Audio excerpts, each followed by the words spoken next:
It's 50 years of the ShopRite Can sale. Now, ShopRite does the can, selling lots of brands of everything in cans. Now's the time to stock up and save. Now's the time to stock up and celebrate. Shop the can sale at ShopRite. It's 50 years of the ShopRite Can sale. Now, ShopRite does the can, selling lots of brands of everything in cans. Now's the time to stock up and save. Now's the time to stock up and celebrate. Shop the can sale at ShopRite.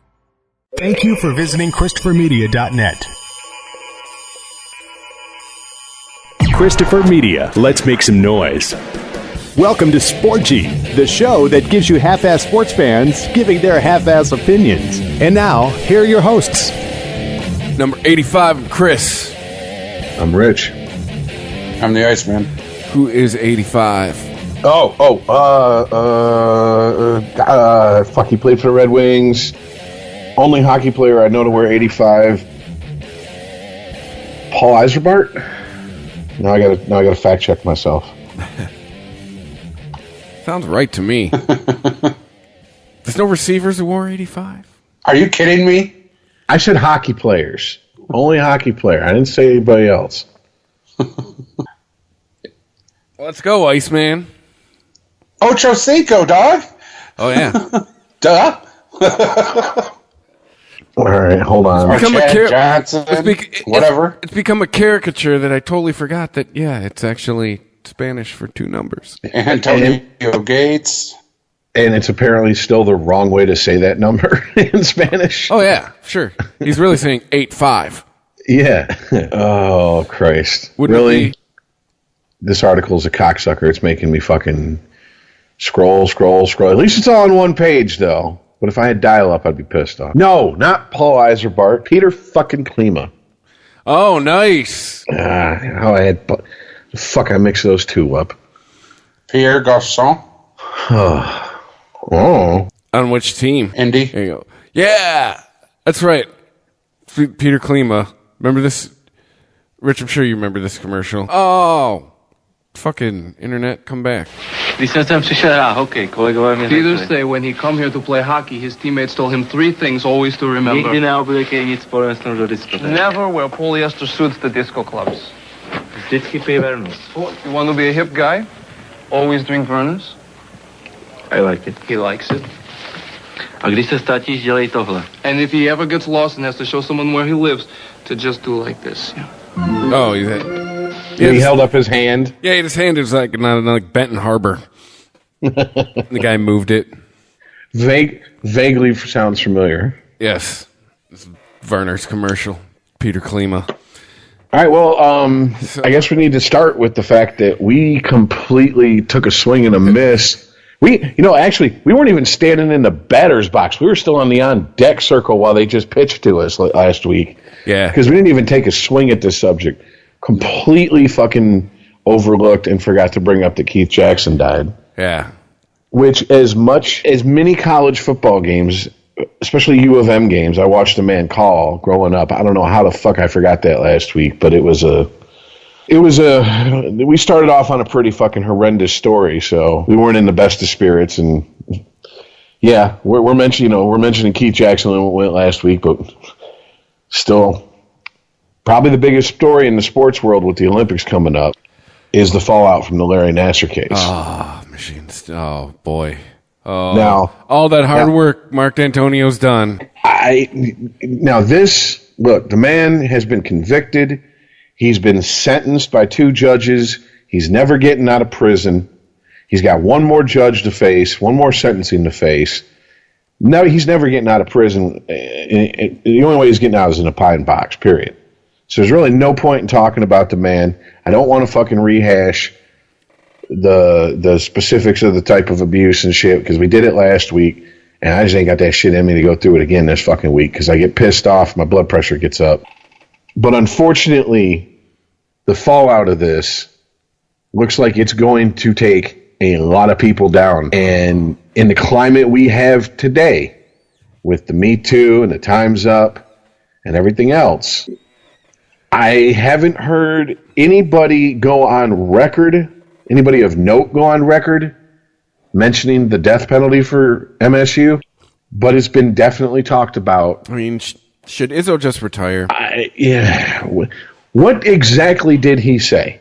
How tone deaf was it? I mean, was it really bad? No. Oh shit! I was just saying because of the death penalty. Like, by the time they come back, why bother? Oh no! Did he say some shit? Oh, him and D'Antonio.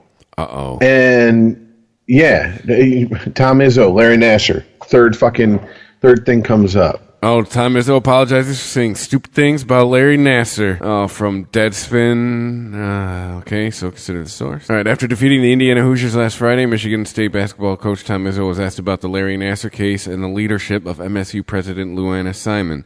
MSU has come under fire after its board of trustees voted in support of Simon on Friday, even though... what the fuck did he say? It's been a very difficult week for me as a father. It's been a difficult week. I listen to the stories of courageous women. I look at the survivors who spoke, and in all honesty, Nassar permanently damaged and changed the lives of so many of these people. I feel like it's changed the life of all of us at Michigan State in some way, shape, or form. As a father, that's difficult to even fathom. I hope the right person was convicted. I have to say, though, that I have the utmost faith and respect for the leadership of our president, too, at Michigan State. That's a woman who has dedicated over 40 years, and I've been here 33 with her, and I think I know what she stands for. So I hope and pray that those survivors continue to grow in their life. I hope we do everything we can to make sure that this will never happen ever again, not only at this institution, but at any institution, to be honest with you. So he just supported the president? But I guess now, though, too, it's coming out as, like, she knew... a lot of people knew, so I guess, yeah, in hindsight, this is pretty There's dumb more to say. It was either his statement or it was D'Antonio's statement. I'm looking through the rest of his statement, and I believe, God damn it, I'm trying to scan it here, hold on. Because one of them said, if they convicted the right guy. Yeah. And yeah, he said, as a father, that's difficult to fathom. I hope the right person was convicted. Oh, my bad. I'm sorry. I was trying to read ahead of what you were saying, so I must have jumped ahead. All right, so right there, yeah, okay. I can see why people would get a little... I mean, yeah, 150 fingers pointing at one dude, like, you think it's going to be somebody else? That span how many generations? Yeah, 25 years? And we're talking all 1993. Have the same story?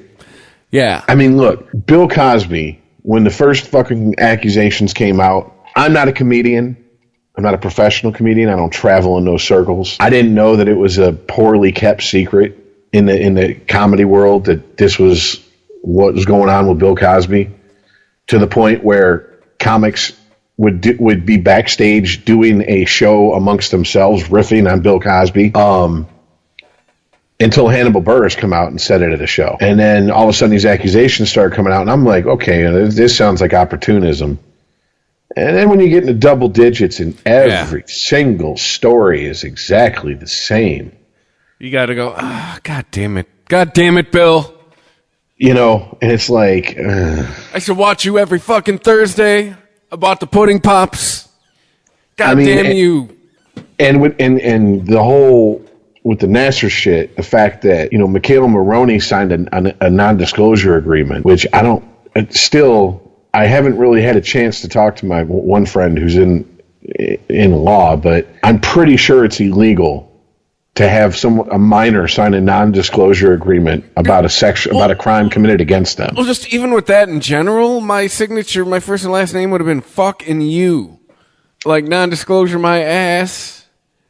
Oh yeah, but I mean, as fucked up as this is, poor word choice. She got $1.3 million, plus she's going to get whatever happens in the settlement that's coming, because they're taking this out of MSU's ass, well, including USA Gymnastics ass, on top of what. Something I got to ask you too, okay? And Earl, you might know the answer to this question because you knew about this before I did. Why did U.S. Gymnastics distance itself from Bella Caroli's training facility? I'm Your periods attracted bears. No, I'm not entirely sure why they did that. I think they just wanted to go a different direction. I don't think it had anything to do with, Nassar or anything like that. Okay, because to me, it just seemed awfully, unless somehow Nasser was a doctor for that facility that would see some of the gymnasts. It just seems like, look, if, in my opinion, and I'm pretty sure we all feel the same way, if someone knew about this shit, someone had wind about this shit, someone heard rumors about this shit and didn't do everything within their power to investigate it up to going to the police, then fuck those people. But I don't think that entire groups of people who had nothing to do with this should have to pay. I mean, if I'm there with that. You know, I mean, you want to point fingers, it's a very unpopular thing to say, but I think a lot of fingers need to be pointed in the directions of these parents, directions of the older gymnasts who became instructors, either at MSU or United States Gymnastics or whatever the fuck, who were told and said, oh, no, that didn't happen. You must have got that wrong. I have an answer for you, Rich. Okay. From Time Magazine, 6 days ago. Apparently, Nasser was also the doctor for the USA Gymnastics team and did a lot of his work at the training facilities. Okay. Then so that Caroli owns. That answers my question. That makes sense then. Because the whole reason I'm bringing this up is an article that was posted today, the 24th, on SportsIllustrated.com or SI.com by Charles Pierce. And there's the title of the article is "Burn It All Down. It's time for every last coward who enabled Larry Nasser to pay for their sins." And there's one particular paragraph I wanted to read. It's about first third of the article. I'll post it on Sporgy for anyone to read who wants to. He says, "Burn it all down. This is the calm and reasoned conclusion I've come to as one horrific story after another unspooled in the courtroom. No one employed in the upper echelons of USA Gymnastics or the United States Olympic Committee or at Michigan State University should still have a job. They should be prosecuted to the full extent of the law. Those people should come out of civil courts wearing barrels. Their descendants should be answering motions in the 22nd century. In fact, I can argue convincingly that none of those three institutions should continue to exist in its current form. USA Gymnastics and the United States Olympic Committee should lose their nonprofit status forthwith. Michigan State should lose its status within the NCAA for at least 5 years. American gymnastics is no longer a sport. It's a conspiracy of pedophiles and their enablers." I mean, my brain's doing a tug of war of like, that's extreme, like, but so was this. I'm sorry, go ahead, Earl. I'm going to hold the same opinion I've held since this whole thing broke. I can't get around the fact that there are so many, quote, victims of Larry Nasser. There's no way that nobody knew what this man was doing. Oh, no, that was proven this week. You know what I mean? You are correct. You know, with Penn State and Penn State football team, I again took the side of the team. I said, there's no fucking way these kids that play this game for this school had any idea what their coach did or didn't do. Why penalize them? I'm going to stick to the same thing here with Michigan State. Okay, maybe the president knew, maybe he didn't, here nor there. You know, that's all them. But don't penalize the fucking school. Well, my question is, if they go the death penalty route, is this the death penalty for all athletics at MSU? Or it better not be, man. Because that's or is it just for the gymnastics part? Because when it happened to SMU, was it just the football program or was it the entire school? It was the football program. But that's the thing. If it had been the soccer team, the lacrosse team at SMU, it wouldn't have affected the school as harshly as it did. And I'm not saying that gymnastics isn't big business, but it ain't college football. And if the NCAA and enough people get in a vengeance type mood, not justice, not you knew about it, you kept your mouth shut, you're complicit, we're going to give you as much time as we can when we convict you on an individual case by case basis. But This happened here. I mean, at one point in his article, he says basically tear down the school and salt over it to keep these gargoyles and demons away. I mean, to me, this is, you got... Well, that's not going to change history. Yeah, but we're in the middle of a very peculiar time in society where history is logic into it again. History's fluid. History changes. We look at people 400 years ago and we expect them to act how we expect a good person to act today. And if they don't, we want to punish them retrospectively accordingly. And you can't do that. You can't. It's impossible to hold people who lived hundreds of years ago to the standards that we have now. This country isn't the same as it was in the 50s. Ask anybody who was saying, make America great again, and the people that were saying America was never great, and they'll both agree this country is nothing like anything where we were in the 50s. Now, they agree for different reasons, but they agree. So I don't know what they think is going to happen by destroying Michigan's oldest public fucking university and its athletic programs and killing the money that comes in. I don't know what I don't even know if this is being talked about in the high-end meetings of the NCAA. All I know is that, excuse me, sorry about that, this gentleman, this Charles Pierce guy, is just the person I've heard on the biggest stage basically call for the death penalty. But he's by no means the only one. And I mean, I can't agree with it, man. I know it's fucked. People are going, fuck that, man. Kids were molested. You're absolutely right. Kids were molested. You're absolutely right. All right. And there were people who walked in at Penn State to the showers and saw Sandusky raping kids and walked out and never said a word. All right. If that didn't deserve for that football program to get the death penalty, why does something that happened in the gymnastics program at this school mean the entire athletic department needs to get the death penalty? Because what's her face? The president's gone. She's gone. She resigned tonight. That's done. That's over with. I don't think anybody's shocked by that. Yeah, but he didn't have anything to do with the athletic program at Michigan State, did he? He was the doctor for the gymnast who would train at Michigan State. Right, but again, that's gymnastics, but that's not Michigan State. No, he was employed by Michigan State.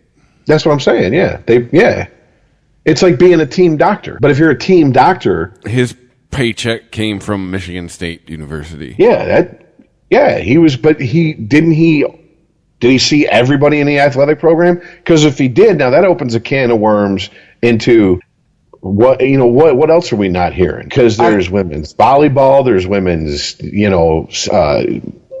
softball, swimming, diving, all of that. I'm of the mindset that one person doesn't mean the whole group's bad. That's like saying Aaron Hernandez killed somebody, so everybody on the Patriots a fucking murderer. I can't do that. Larry Nassar is a sick fuck, so everybody at State is now a sick fuck and must just go away. I don't do that. If people knew and didn't say something, that's one thing. But again, I highly doubt people on the basketball team, the football team, and all the other teams at Michigan State had any fucking clue what this guy was doing. I'll go so far as to say I guarantee you that the basketball and football team didn't even stop to fucking consider the fact when they fucking said, I'm going to sign at MSU and play for the Spartans, that they had a gymnastics program there. You're talking about guys who MSU's football program is, in my opinion, top 15 easy in the country. Top 20, I don't think anyone can argue it. And if they do, they're an asshole. And they're probably a U of M fan who's a Walmart Wolverine, and they just hate on them. All right.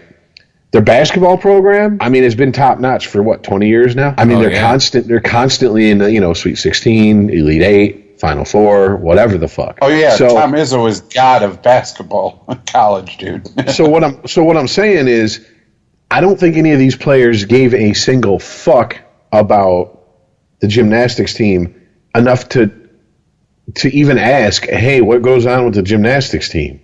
Maybe You had a few who, out of school spirit, like, oh, hey, I'll go and watch a gymnastics competition, whatever the fuck. I don't know, but I can't really see a guy who is going to MSU with hopes of one and done, going to the NBA, or put his 3 years in and go into the NFL, concerning himself with the inner workings of the gymnastics program at that school. I don't see it. Granted, I never played college athletics. I can't tell you how they work, but I know that from people who I am friends with who did play for smaller college, very smaller colleges. One friend played hockey and lacrosse for Western. His whole life was go to class, go to practice, go to practice, go to class. That was his whole life when he went to Western. He had no time to worry about what the fuck the football team was doing, what the fuck the basketball team was doing. Rich, here's the other thing, man. I've been watching this unfold in all of these testimonies and shit. Where was all this outcry when you were a kid? What are you talking about? Same place it usually was, these dude. These women are livid and just going off and saying just outright everything at Larry Nassar's sentencing hearing. Yeah, I'm surprised that one chick got up and called him a motherfucker who wasn't held in contempt, or at least warned. Right, but I'm saying, they're so outraged and so hurt and so this and that. Like, where was all of this when it was happening? I'll tell you where it was. I was just reading that, hold on, let me get the article. Where is it? This one paragraph is pretty fucking telling. Many victims said they reported Nassar's abuse to various members of Michigan State staff. Campus police got their first report regarding Nassar in 2014, but the Ingham County prosecutor declined to file charges. The school continued to employ him after he was the subject of sexual assault investigation in 2014. There were several stories this week where the people at Michigan State knew. Parents knew. They're telling people they're not being believed. So now they're getting their shot. Like, no, hey, I get bitch. that. But that's 2014, Chris. This has been going on for like over a decade. We're talking about a system. We're talking about if it went on for 25 years, this was being covered up. I mean, there was a system in place. 25 years. You don't think all these girls chattered between each other? You don't think this was known? You don't think this? That's what I'm trying to tell you. How the fuck did this not break before this? Because you have, for whatever reason, I don't understand it. I don't get it. I'm a parent myself. If my daughter came to me and said, I'm being molested by a coach, I'm being molested by my doctor, whatever, believe me, you wouldn't be talking to me on this podcast. And if you wanted to talk to me, you probably have to do it through a couple inches of glass at some state fucking prison. These parents, I don't know if it was they had Olympic gold medals flashing in their head, the money that comes with that, fame, living vicariously through their children, but the parents that were told that said, no, you just misunderstood. There's no misunderstanding with what some of these children told their parents. There's no misunderstanding for anyone who works in USA Gymnastics for what these children told those people. But you have to remember 25 years ago, we are light years away from where we were 25 years ago. 25 years ago, if my teacher sent home a note saying I was acting up at school, I got in trouble at school and came home and got my ass beat for acting a fool at school. Nowadays, the teacher sends a note home, says the kid got in trouble at school. The parent grabs the kid, grabs the note, goes down there and cusses the teacher out. I understand why 25 years ago it was fucking, no, you're just a kid with an overactive imagination. One of the most telling statements given was one of the girls said the night before she was supposed to go back, to avoid going back, she got out of the bathtub, she moved the bath mat, she laid down next to the bathtub and banged her head against the bathtub to the point where she gave herself a contusion on her head so they wouldn't take her to go see this guy. That is a kid who either is terrified to tell anybody or has told and been told it's all in your head, you're imagining this, or you're making this up for some reason. And I'm not going to bullshit. In my opinion, there's probably quite a few parents who were told who turned a blind eye towards it and rationalize it by going, you just don't want to do the hard work. You just want to quit. I'm not going to let you quit. The Ball family, the whole, I'm going to live out my dreams through my kid. That's nothing new, man. Yeah. In fact, that was something that was not even talked about back when we were kids 25 years ago. I know, Rich, and I hear you. I guess I had to be there and be in it because here's my problem. Here is my whole problem. Nothing you would say is going to make this right for me. I get where you're trying to speculate and probably right in some cases with parents like, you're just imagining. But over 100 kids? Yeah, but this is where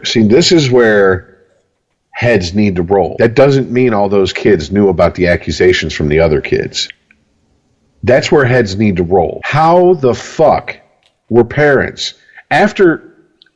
Let me be as just lenient as possible. Let's say 5 years of rumors and kids coming forward, and he touched me in a way that made me feel funny, and no, it's all in your head. But after 5 years of hearing that, how do you work with these girls in any program, whether it be United States Gymnastics, MSU, whatever, even Larry Nassar's doctor's office? How do you work with these girls?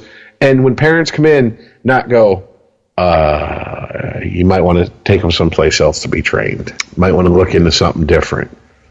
A lot of shit here doesn't make sense. And how the fuck do you not quit and on the way out the door go, East Lansing Police? That's where heads need to start rolling. Because that means people were covering it up. That goes back to the old... systematic, man. 2.5 decades. This ain't like, I'm feeling froggy. Let's do this every so often. And Earl, don't think I'm disagreeing with you. I'm right there with you. The problem is you have way too many people who... not my business, not my problem. Not my kid. There's nothing I can do. Yeah, but there's over 150 people's kids. What I'm getting at is that... Or going to the campus police and being told, yeah, we're looking into it, and then just...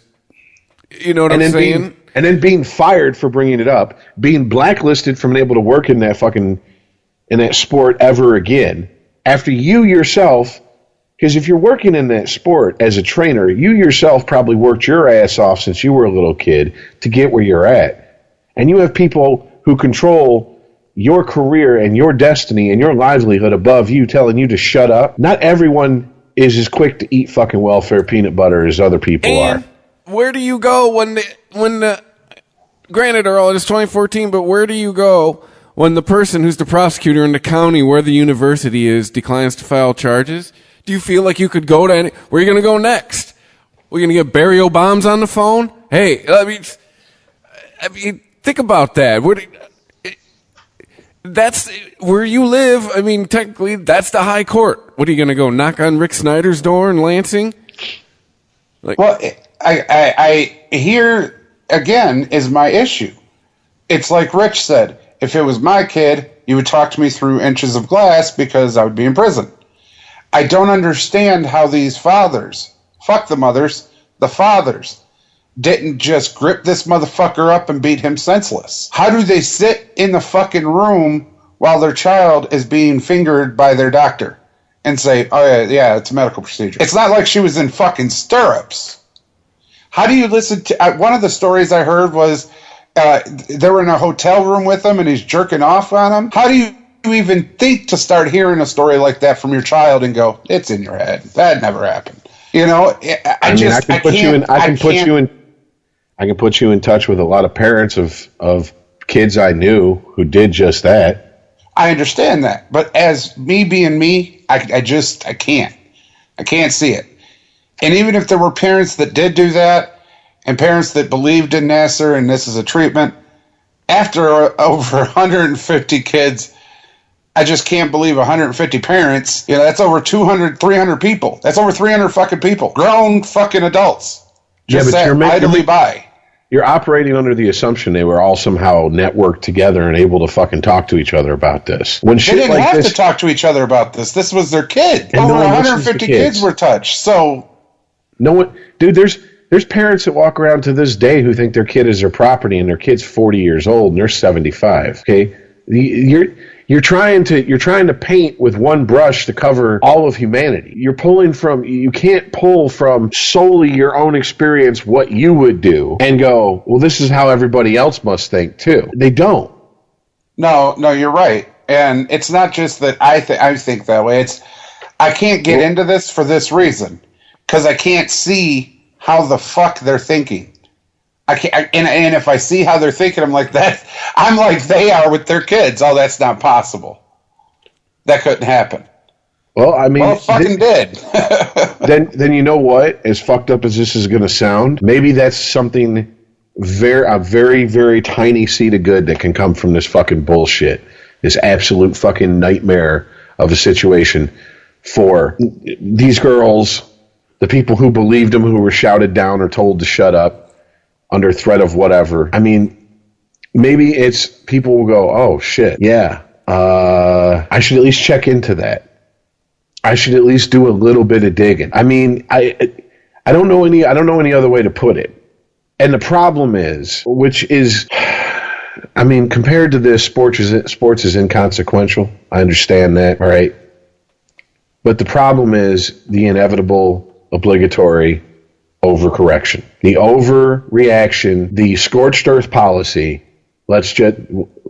The exact name of the article I read you, burn it all down. That is, to me, where the problem starts. Because that can't be an answer any more than turning a blind eye towards it. Because now you are making other kids who had nothing to do with any of this, in any shape, form, or way, pay for the sins of this asshole. And I can't get on board with that, but that seems to be the tone of society where that we live in right now. I mean, and we've covered this kind of on Unregimented with the Me Too and the Time's Up movement. There's a lot of people in other countries, not about this story. Let me get that clear, first of all. There's a lot of people in other countries who are like, yeah, we're not bitch-made fucking pussies in our country. We can say no and smack a man's hand away real easy. What's wrong with you, American women? Because there's been such a fucking, for you to ask out a girl who doesn't find you sexually attractive is somehow sexual harassment, which is somehow equal to sexual assault, aka rape. No. A guy persistently asking you out is a pain in the ass and it's annoying. All right? And he's a dumbass who can't take a hint. I know a lot of these guys. I'm friends with a lot of these guys. All right? I know how annoying they are.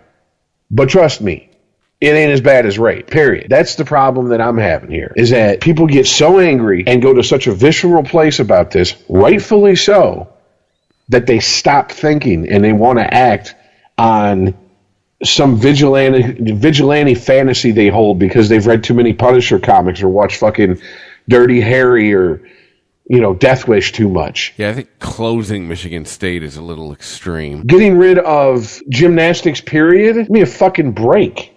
Really?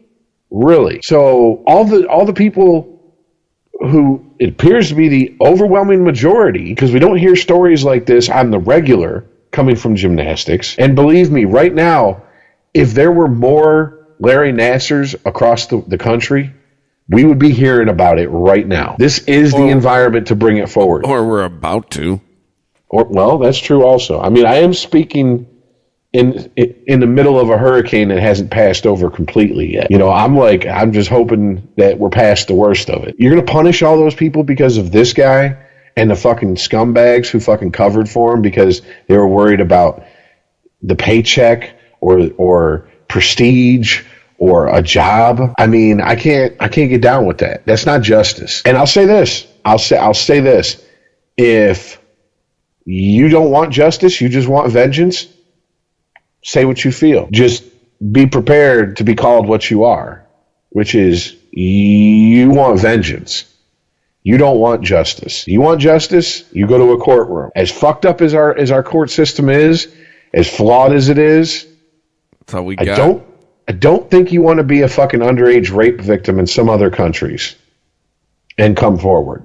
Period. Because I don't think you would fucking fare as well as these girls did. All right. And I'm not even going to get off on what country. Imagine one in your head.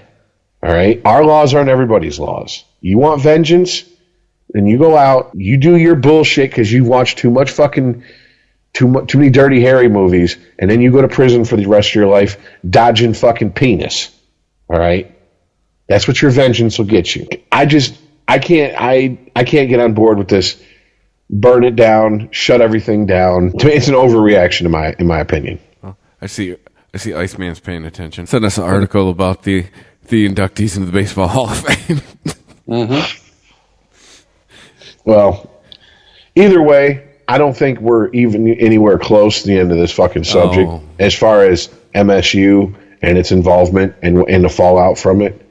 I mean, I'll say this: if the NCAA comes down and says no more gymnastics for X amount of years at MSU, they lose gymnastic scholarships, et cetera, I would be fine if they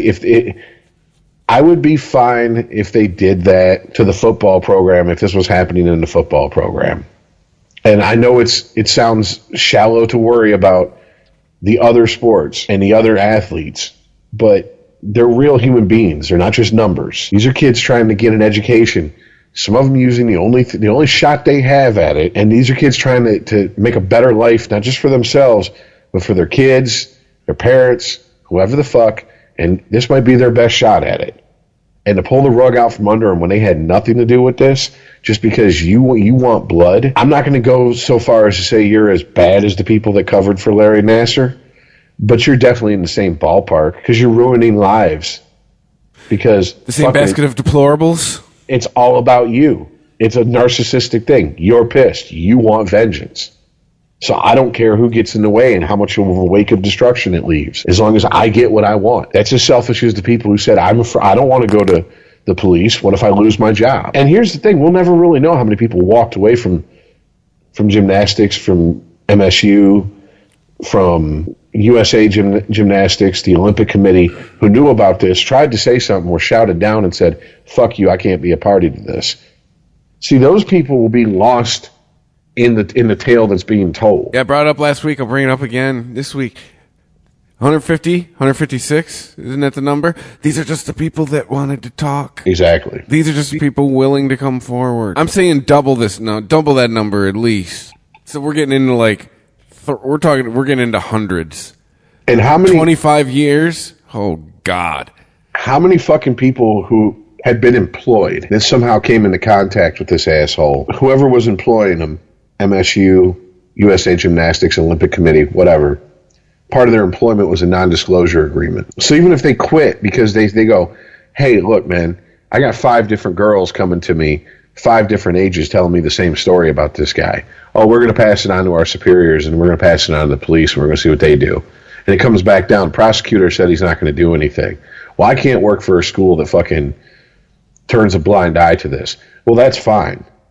But if you open your mouth, we'll sue you out of existence. You'll be living in a cardboard box somewhere. You'll never hear about those people. And no, there are different degrees of victimization, but those people who had the balls to come forward, and it happened, guys, and were shouted down or shown the door unceremoniously, those people were victimized, not just as much, but victimized like these girls who Larry Nassar preyed on. Because what else could they do? I mean, when you go, Chris, you made a great point. When you go to the authorities and the fucking county prosecutor says, nothing there, nothing to see here, folks, let's move on. What do? You put on a black ski mask, some black leather gloves, get a breaker bar and go get some Detroit Justice. Now you're sitting in prison for the rest of your life. What problem did that solve? I mean, it's a lose-lose situation here. And I can't tell you the answer, but I can tell you what the answer isn't, which is to arbitrarily punish people who had nothing to do with it. And because MSU is in our backyard is the reason I'm focusing on MSU, to be honest with you, what about all the other gymnasts across the fucking United States who've been working to go to the Olympics? Remember, he was a trainer for the USA Gymnastics team. So this branched out far beyond Michigan State. You know, what if the Olympic Committee, the International Olympic Committee, sanctions United States gymnastics, not just female gymnastics, gymnastics. So male and female done with for X amount of Olympics, however many ones that they say they can't compete in. And all these other athletes who've worked all their lives had nothing to do with this. Never met Larry Nassar, don't even know who the fuck he is to this day because they're so fucking concentrated on training to make the Olympic team this year. All their dreams are dashed. And why? So someone can say, ha ha, I got my vengeance. So someone could be a righteous prick on the internet when they get into a flame war with some troll. Sorry, Twitter don't run the world. It wants to, but it don't. I ain't co-signing that shit. So that's really all I got to say about it. You guys got something more to say, go ahead and add it. If not, I guess we can move on. I'm good, man. Just like last week, I feel like I need to go take a shower before we move on to the next segment. Burn my clothes, take a cold shower. Yeah. So, hey, the Baseball Hall of Fame. I know there's no good segue. I know, right? Sorry, Baseball Hall of Fame. Should we just wait like 2 seconds? No, it's just because you just fucking moment of silence. Yeah, no, because your brain's just going to be filled with no. So, Baseball Hall of Fame. Your brain. It's like what does Louis C.K. say about how your brain fills in the N-word? Like, you know.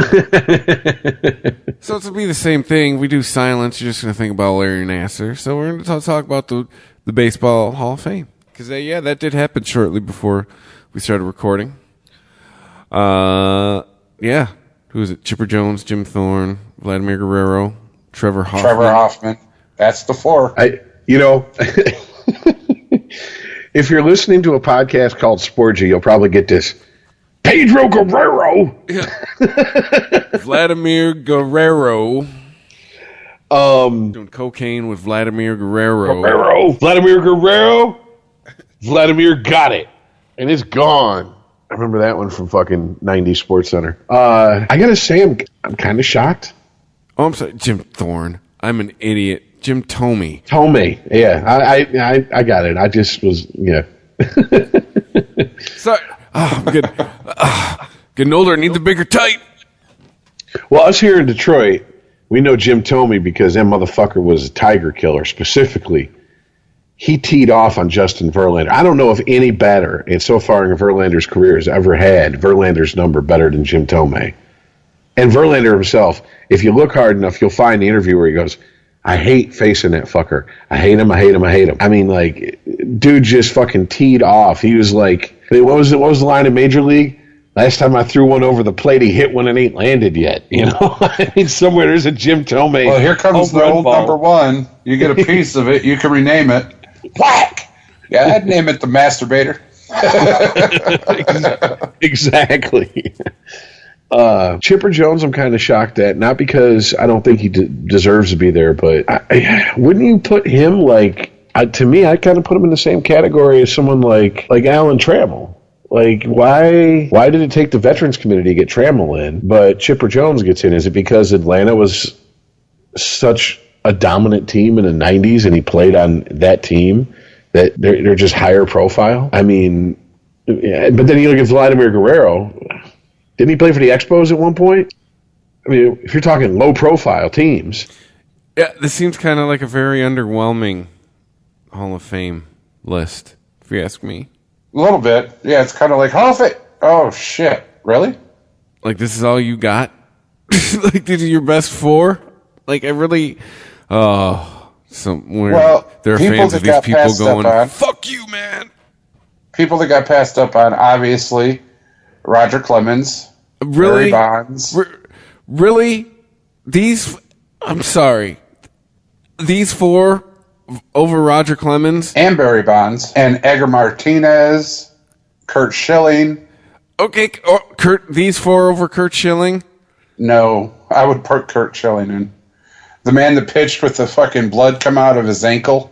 Remember that? Mm-hmm. Oh, yeah. I was like, he's not going to make it. Oh, he's going to make it. Holy shit. Yeah. This is, and we're going to have I just realized, anybody listening, if I say his name, they're going to be like, who the fuck is he talking about? We're going to have a guest on to preview the baseball season. And depending on how it goes and if he feels up to it, he might come in and chime in on the baseball season. Oh, should we do fantasy baseball? During the year. No. Pussy. Stop it, Chris. Anyways, we still haven't figured out how to work my cousin in on the show yet. I was hoping for tonight, but then we kept putting the shit, or this show, and we kept putting the shit off. And Yeah, I was just like, about to say, what happened? She going to come on and talk shit, and I can still talk about how I housed her by like 50 points? yeah, whatever, bro. It's her birthday. I'm not going to fucking ask her to hop on at 11:30 at night in Tennessee time on her birthday. Just so she could gloat over you, and you could talk shit about your one win that didn't mean nothing in the long run. She'd probably be drunk as hell and talk mad shit. It's her birthday. Hey, she's my cousin by marriage, not blood. She ain't drunk. Chris, how do you put Chipper Jones in and pass on Larry Walker? Tons of things. They're not one and the same, you don't think? I would say Jim Thome is a better comparison to Larry Walker than fucking Chipper Jones. Chipper Jones at least flashed some fucking glove in the outfield. Larry Walker? I don't know about all that. I mean, if you think so, good for you, but I mean, I don't know. No, I think it's just because he played for the fucking Rockies. Dude, this is my problem with the Hall of Fame period. And when we have our friend on who's going to be our guest, Todd, we can talk about it. It's too much politics, man. And I don't mean politics necessarily as in conservative Republican, Democrat Republican, or you know, whatever, liberal or whatever. I think that does kind of hurt Curt Schilling, to be honest with you. He's such an outspoken conservative. I think there's people in the Baseball Writers of America who don't like that. The media, people in the media tend to lean to the left. I mean, that's not an opinion. That's their own fucking words, you know. If you need any more proof, just watch numerous baseball documentaries where they talk to people who have a Hall of Fame vote and listen to how they talk. And I'm pretty sure you can guess whether they vote Democrat or Republican, which one they vote more. And let me just put it that way. Clemens, Bonds, I've already said how I feel about that. There's really no point in to go on.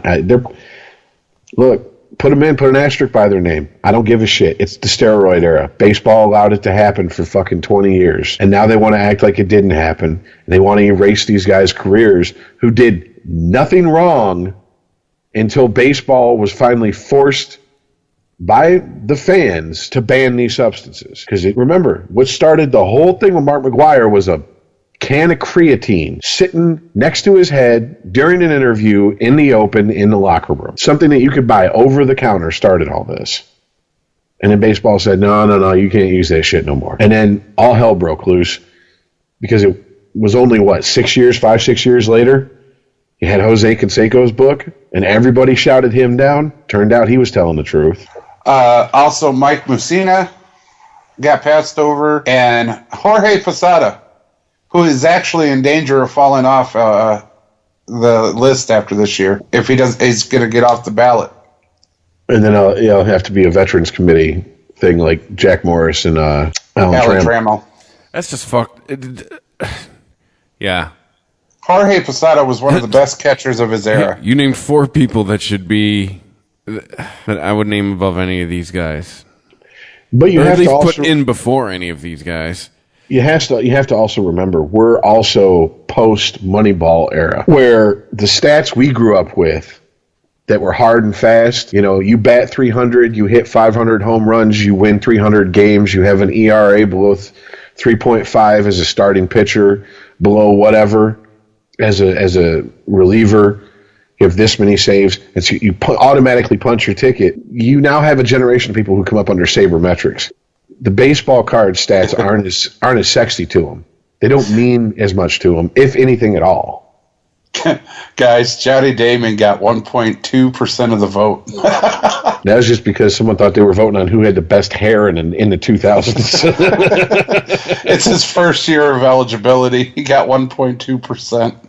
All right, look, I'm sitting here and I'm looking at, Edgar Martinez, Mike Mussina, Clemens, Bonds, Schilling. If motherfucking Johnny Damon gets in the Hall of Fame and Curt Schilling doesn't, to me, you know what the Hall of Fame is? It's a bigger joke than what I thought it was. Weak titty bullshit. Weak titty bullshit. Dude, Fred McGriff only got 20.2% of the vote. Oh, you thought the crime dog was getting in? Come on. Manny Ramirez got 22.6. Well, that's Manny being Manny, plus he got busted for steroids late in his career once he went to L.A. You got to remember, man, once again, steroids, sabermetrics, these affect how people vote. Sherry Sheffield, 10.9%. I don't think Sheffield's ever getting in. He was not through the voting process. He was way too salty with reporters. He would talk some shit. He had calmed down a lot by the time he came to Detroit, and he still talked a mile of shit. Poor Sammy Sosa. In his 6th year, he only got 10.1%. I mean, are you going off his home run totals? What else is it? Rest of his numbers are pretty pedestrian. And on top of that, once again, steroids. Omar Vizquel, first year of eligibility, got 32.7%. That boy's getting in soon. Well, I mean, look, Barry Bonds, 6-year of eligibility, 56.4%. I can tell you this, before he ever stepped foot in the courtroom, there were people who have votes for the Baseball Hall of Fame saying he'll never get in because I'll never vote for him. And is he one of the best players ever? Oh, he was a Hall of Famer before he ever took a steroid. But it's either he took steroids or he was too much of an asshole, so I'll never vote for him. Said it before, I'll say it again. I don't give a fuck about how you feel about him as a human being. O.J. Simpson, as far as I'm concerned, is a double murderer who got away with it. He's still one of the best running backs the NFL ever saw of that era. Based on that, that's what the Football Hall of Fame's there for. Not how many ex-wives and waiters did you kill and get away with it. That's a different Hall of Fame. That's a different Hall of Fame. Him and Robert Blake, their first ballot when they open that Hall of Fame. All right.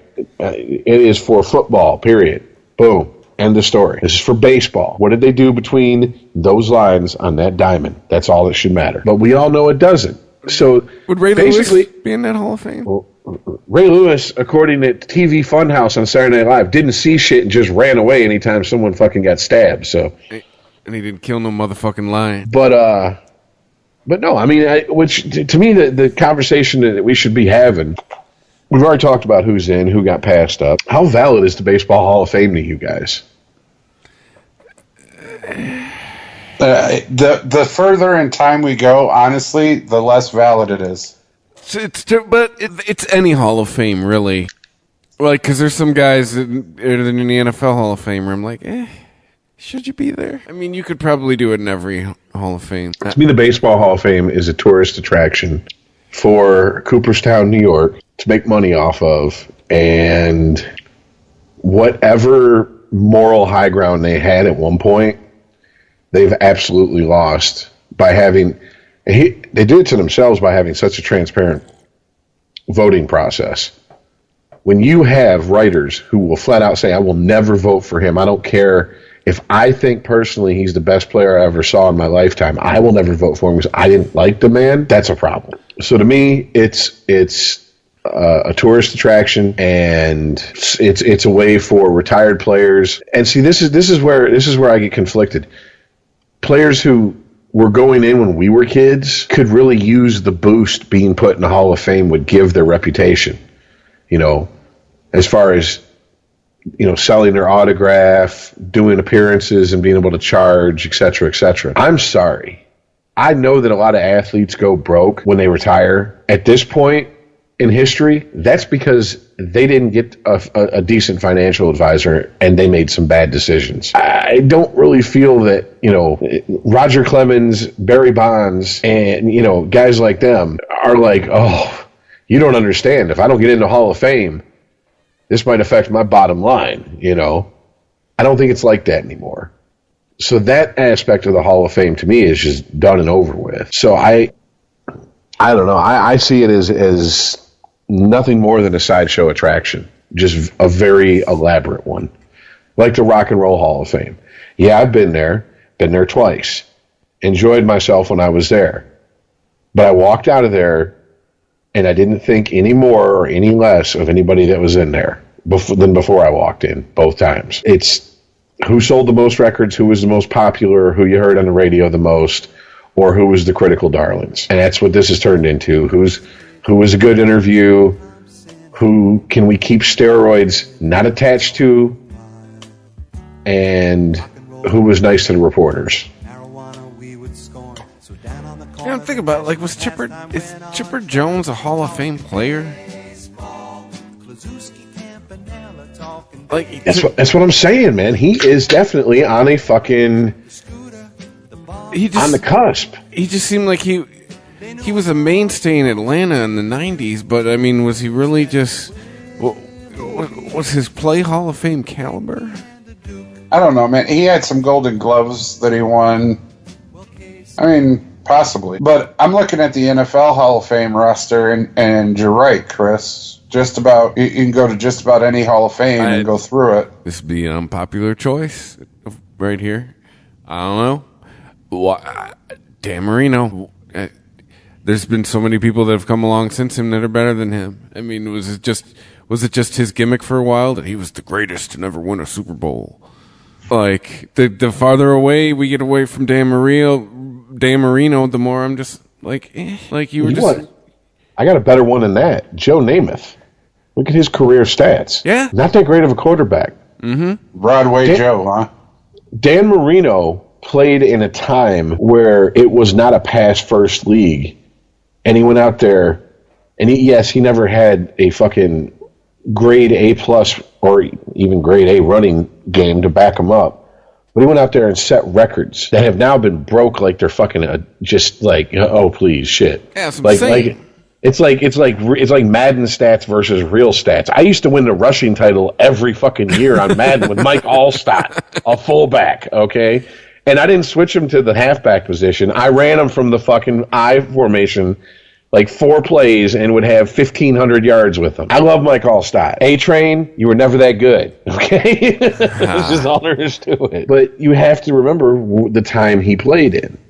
He retired just as Brady, Manning. Well, Manning was in the league and was just starting to make a name for himself. But he retired before fucking Brady ever won a Super Bowl, didn't he? Oh, yeah. When he's he's retired when he was making movies with Ace Ventura, wasn't he? No, he was still playing. I want to say like 98, 99 was his last year. Wow, really? He played that late? Yeah. I mean, so think about the players you've had since then. You've had both Manning brothers. You've had Drew Brees. You've had Rodgers. You've had fucking Tom Brady. Favre. Tom Brady. Well, I mean, I was saving Tom Brady for last. Favre was still fucking a young guy when he retired. I mean, he was what? Favre come in the league in 94, didn't play until 95. Kurt Warner. You know, Kurt Warner was still, paper or plastic. Yeah. I mean, so you look at the time period they played in, you judge them by that. That's how I would look at Marino.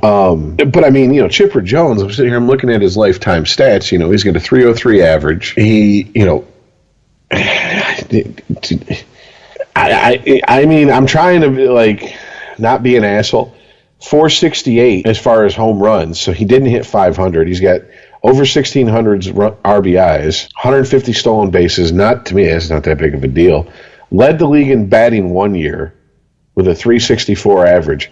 That's pretty impressive, but if you look at his career average, it's only 303. I mean, that's like, dude, you obviously hit your peak. Now, he hit it at 36. Then again, he only played 128 games, So, and then the rest of the time, the same year he led on base percentage, and the year before, 2007, his OPS was 1029. That's the only time he ever led the league in stats. That's even going by the sabermetrics shit. So I don't know. But then you look at sabermetrics, his wins above replacement career 85.0. That means a lot to those folks. On the other side of the coin, you got Hoffman, who was in. And I totally agree with that. Hoffman's the only guy that tied Mariano Rivera. I think they had 40 saves in a season. That's huge. Well, Trevor Hoffman also. Who the fuck did Trevor Hoffman ever play for? Seriously, he Padres? played for the Marlins in '93, the Padres for most of his career, and the Brewers for the last 2. Right. And had all them saves playing for those teams. Yeah, okay, the Padres went to the World Series in '98, and what have they done since? And then. No and then. Quite literally, no and then. You get one World Series 20 years ago, and you got one 16 years before that, shut up and be happy. No, Trevor Hoffman, yeah, he comes out to bullpen. I got to face him. I'm just like, can I just not look like a fool up here? That's all I can really hope for. Look like the Bugs Bunny cartoon. Strike 1, 2, 3, you're out. 1, 2, 3, you're out. Yeah, that Bugs Bunny change-up shit, yeah. But yeah, I mean, on top of that, he was the face of the franchise, especially after Tony Gwynn retired. I mean, you think of that era of Padres, who else could you think of? Tony Gwynn. And once Tony Gwynn retires, I'm just saying, that's all I can think of. That's all I got. That's it. I mean, if you want to go back to the 80s, I can think of Steve Garvey. But most people, when you say Steve Garvey, still think of him in a Dodgers uniform. Not even in those fucking rotten hot dogs with the fucking mustard that was left out in the sun for 30 days and nights uniforms of the 80s on the Padres. So, Trevor Hoffman, I don't really have a complaint. San Diego's only professional sports franchise that they have left. No basketball. Sure as hell ain't gonna be no hockey team. No football. Give it 10 years. There'll be a hockey team there. The San Diego Coyotes? No, it'll be the San Diego Canadians. They're doing their best. I can't go off on that rant. Just okay. Let's put it this way: the rumor in the hockey world, and this is all we really need to talk about hockey on this episode.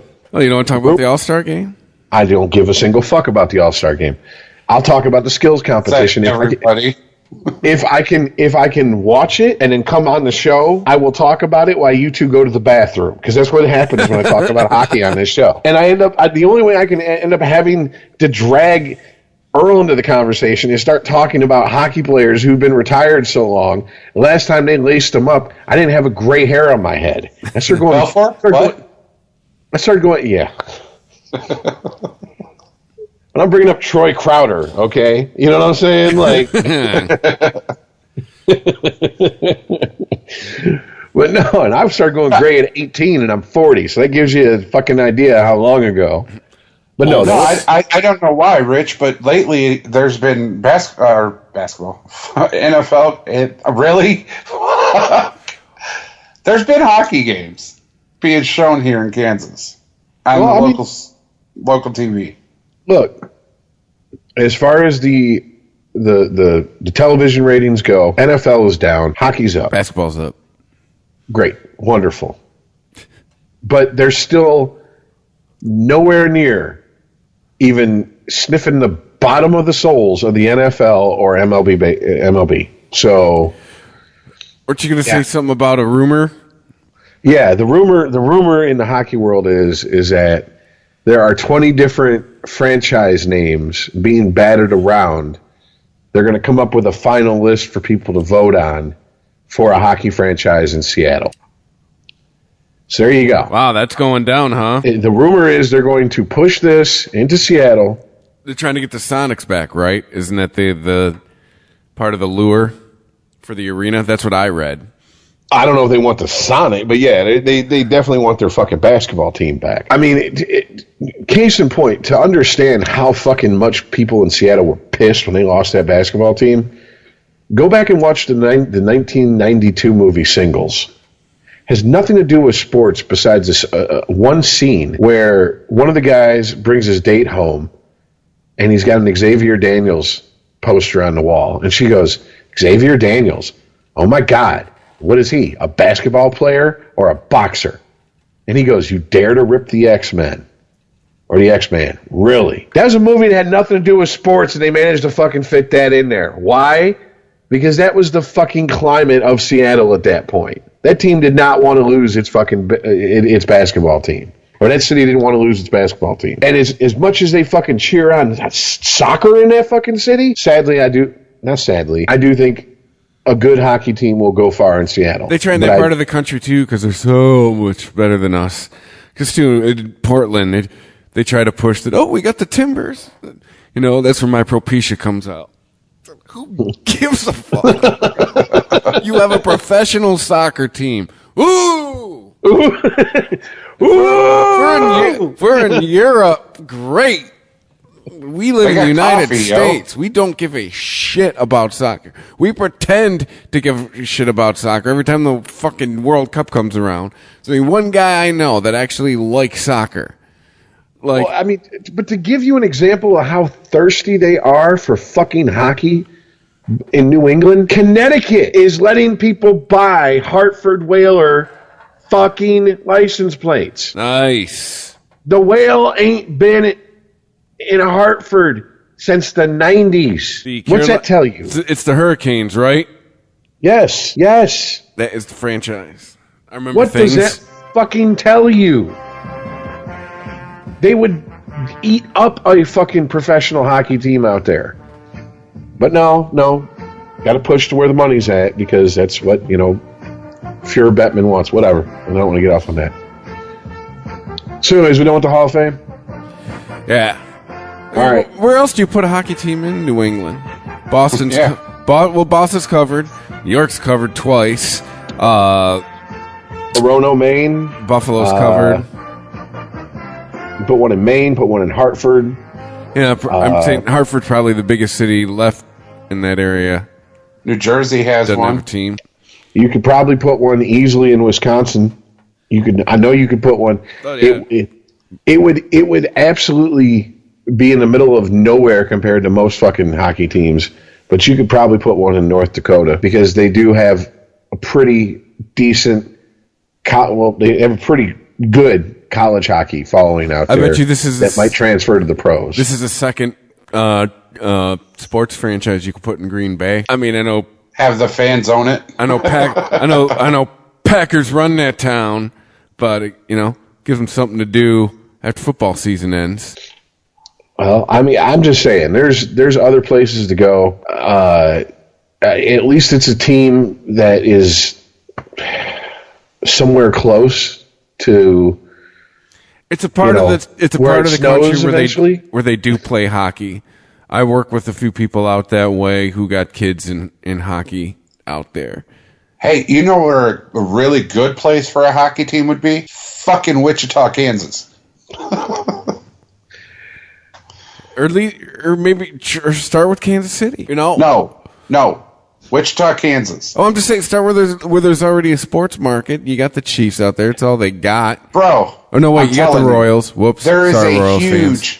huge sports market here. 0 teams to cheer for. Huge sports. Everybody here is either for the Kansas Jayhawks or the Wichita State Buzz or Shockers. Seriously. Because there's nobody else to cheer for here. You could have the Wichita linemen. That's what I was going to say. Yep. On the starting line for the linemen, and they can have Glenn Campbell playing behind them. Yes. Look, man, the point is that stop. It's well-worn carpet on this fucking podcast. I mean, stop putting fucking teams in places who have no interest in the sport. Period. Yeah, exactly.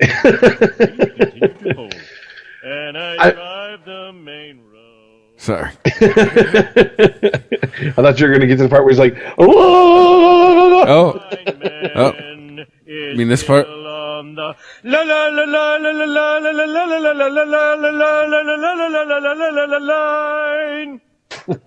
There. I just they want to expand the league. I talked to the young bloods. There you go. That's a reference to a bad '80s hockey movie. Who are into the NHL, and they tell me that I'm old and out of touch. I don't know what I'm talking about. That the league needs to expand into non-traditional cities. The sport's the best it's ever been. The players are bigger and faster and more and all this. And I'm like, yes, but look at the one thing the NHL harps on: scoring. It is still not at its peak in the 80s. And what did you have in the 80s? All right. They go, oh, so you're going to compare. Because I did that. A gentleman online who runs a hockey page, him and I got into a debate, and I threw out 20 years ago points leaders and what the points was for those leaders versus last season. And he told me you can't compare the two. I said, you're right. Because now you got these fucking freakish fucking huge players who basically are made of glass. There's no one out there to protect your star players. The play is uncreative. Even you even had Wayne Gretzky a few years give an interview saying he don't know if he could play in the NHL today, and they said why. And he prettied it up because ultimately he's a shill for the NHL. He is the new Mr. Hockey since Gordie Howe died. And he honestly was for a few decades to a certain group of people before Gordie Howe died. So he's the ambassador for the sport. He's not going to talk shit about it. But he did bring up, I always had guys to protect me, so I didn't have to worry about cheap shots. I could just make plays. That's how come he has more assists than anybody else has fucking points, all right? That man lived behind the net. That was his office. That's where he made his living from. And you don't have that these days. Why? Because we're going to let the officials call the game. And what happened? Last year in the playoffs, you let the officials call the game. You get some fucking jackass for the fucking Penguins with his nose out of joint because little Miss Crosby is getting fucking his dress dirty out there on the ice. And he goes, well, then we need to have NBA star player rules. There you go. You can't just let the game be played as it was meant to be played. You want to change it to a different sport. You want to change it to basketball. Go for it. Once again, regular season. Be honest with you guys. Be honest with the listeners. I've watched a handful of games. I just don't give a fuck to watch during the regular season. They've completely lost me. I can watch highlights, and I don't have to sit through games that are boring. I don't have to sit through NBC's bullshit presentation. I don't have to listen to the constant gagging on Sidney Crosby's cock like he's the greatest to ever lace up skates when he's not even in the top 10 on that conversation. But you can't say that to these fucking youngins because that's all they know. Well, I'm not watching those Wayne Gretzky clips. They're not high def. Really? I used to watch VHS. I used to watch 10th generation VHS tapes of fucking 50s and 60s hockey players. You can sit through a 240 whatever P YouTube clip and find out just how good hockey actually used to be. But whatever. I'm going to the bathroom. Talk about basketball. Well, that's actually a great segue because that's how I feel exactly about LeBron James. Everybody, he's the greatest. Congratulating himself?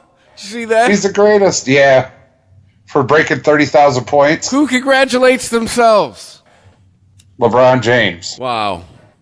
I mean, I can't defend that. That was a pretty douchey move.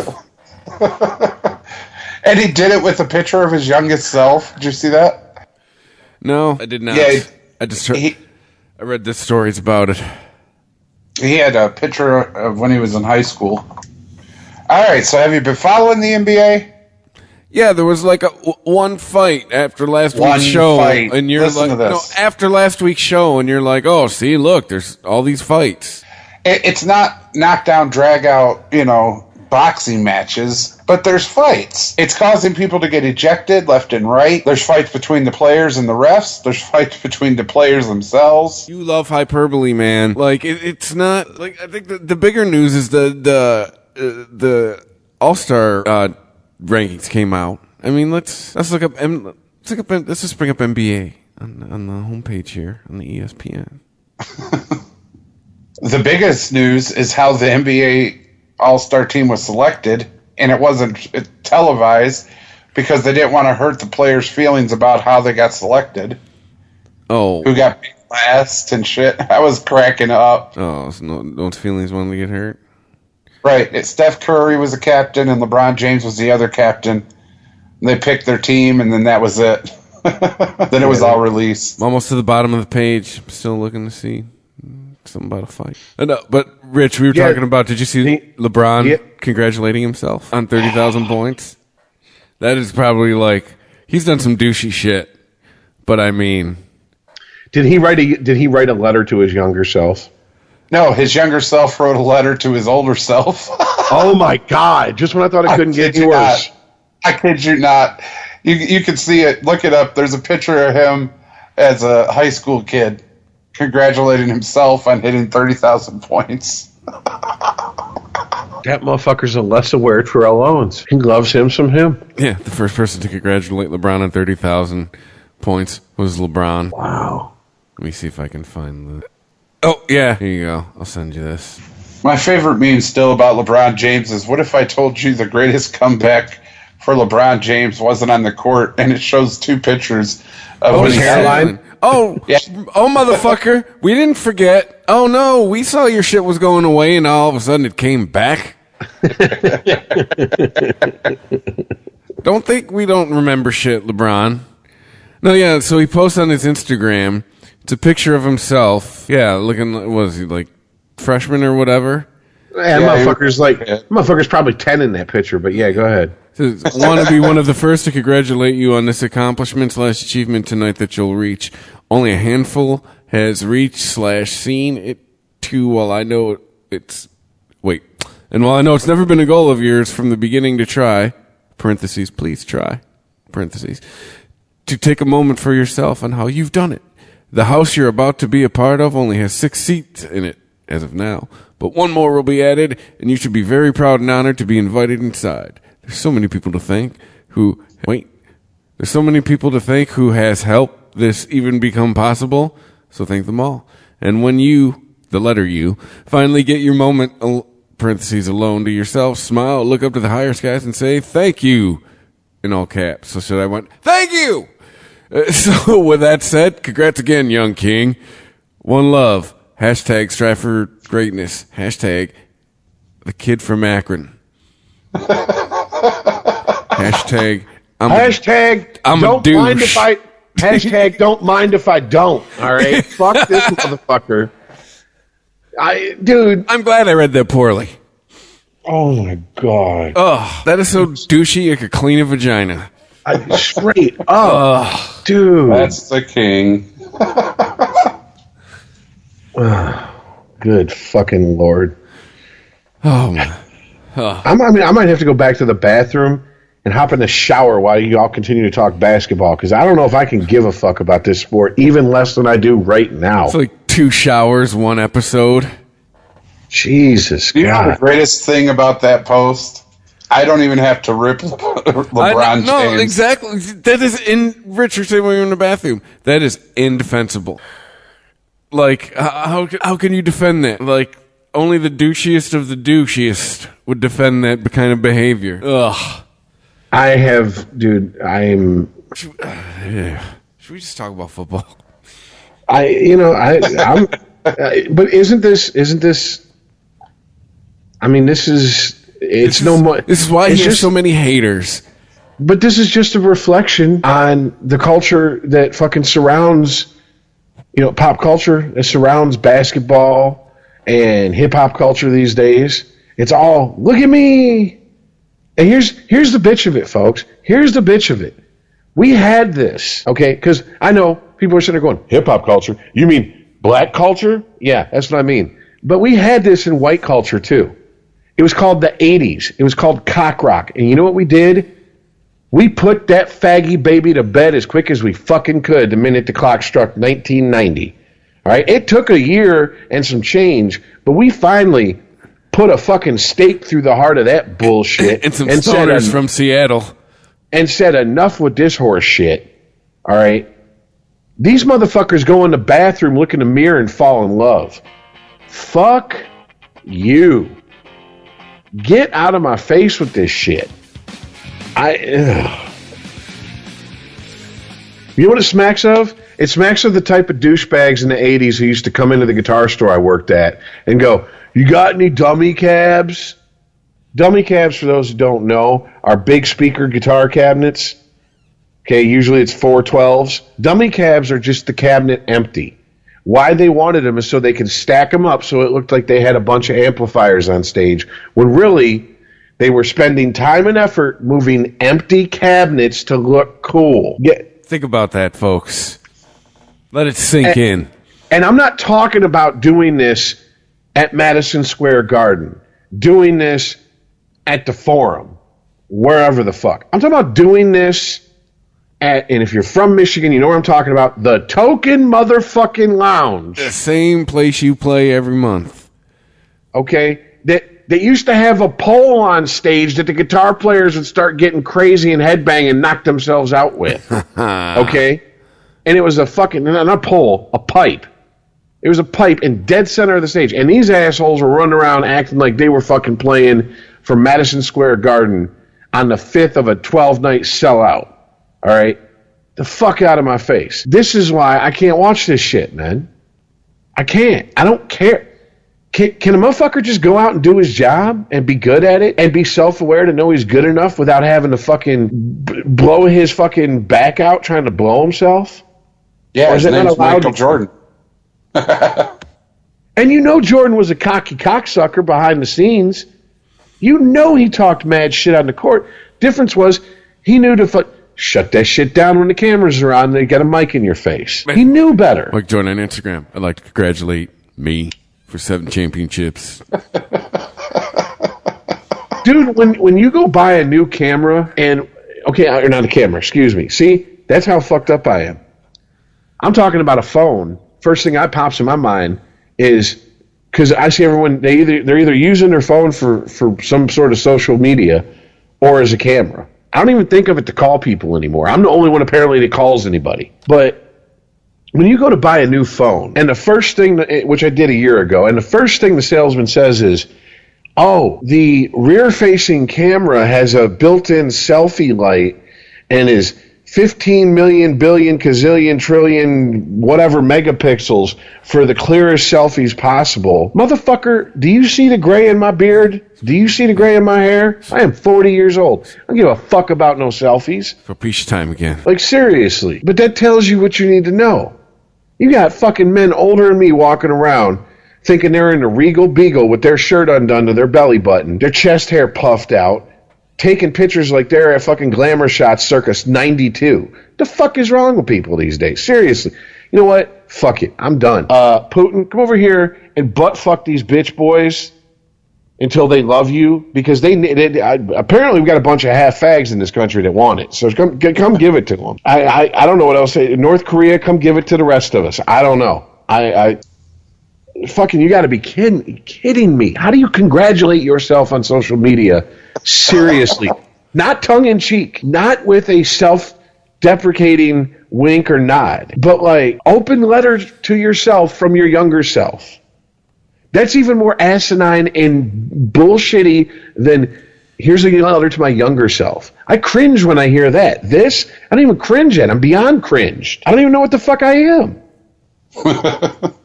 I'm like through the looking glass on the other side, like waving at the rest of you going, come here, we got cupcakes. It's better over here. There's none of this bullshit. Wow. Okay. That all being said, Chris, did you see the All-Star lineup? I heard a lot of people got snubbed. Or PG. Oh, a whole lot. Or PG-3. Sorry. PG-13. Yeah, or whatever fuck is it. Yeah, exactly. It's CP3. CP3, PG-13. Who gives a fuck? Okay, here's my thing. There's 12 players on each All-Star team for a total of 24. So even if you say you can only grab one player from a team, they're still not going to get one player from every team. So what's everybody upset about? It ain't football. Guess what team got snubbed? Yeah, Andre Drummond. Nowhere Bad. near. Always mad. Yeah, don't see anyone in Detroit Pistons. Nope. Jersey no Pistons on this team. However, Steph Curry's got the better team so far. But shit. I mean, this is quite the team. The better team for the All-Star game? You mean the let's not play any defense? No one's diving for balls All-Star game? The better team? Well, careful, Rich, because if you look at the King, he has DeMarcus Cousins, Joel Embiid, Bradley Beal, Draymond Green. Every one of those will dive for a ball. Every one of them is a defense specialist. All right, well, we'll see. I'll say that. We'll see. All right. I'm really kind of surprised since they're biting off the NHL so much and just swinging from their nuts. Really? With this whole, you get captains and they pick their team, that they haven't gone to like half court and one style All-Star game. like the NHL's gone to 3-on-3 like they're playing pond hockey, you know. I'm just waiting for that. That way we can just go, okay, does anybody who watches this and takes it seriously, we know they dodged a coat hanger or 5 in the womb. So, okay, gotcha. These are the people shampoo instructions are required for. This is why there's a label on the hairdryer that says don't use it in the tub. Yeah. Man, the Greek Freak. This guy's name, huh? Jesus. Yeah, try it. I dare you. Uh, Don't. You can't do it. What was it? What was that Adam Sandler song? and Mike- Taco. You're gonna go for it. He's going for it. Onpo? Just say his first name. Giannis? Yeah. Giannis. And Tetakumwompo? Oh, okay, close enough.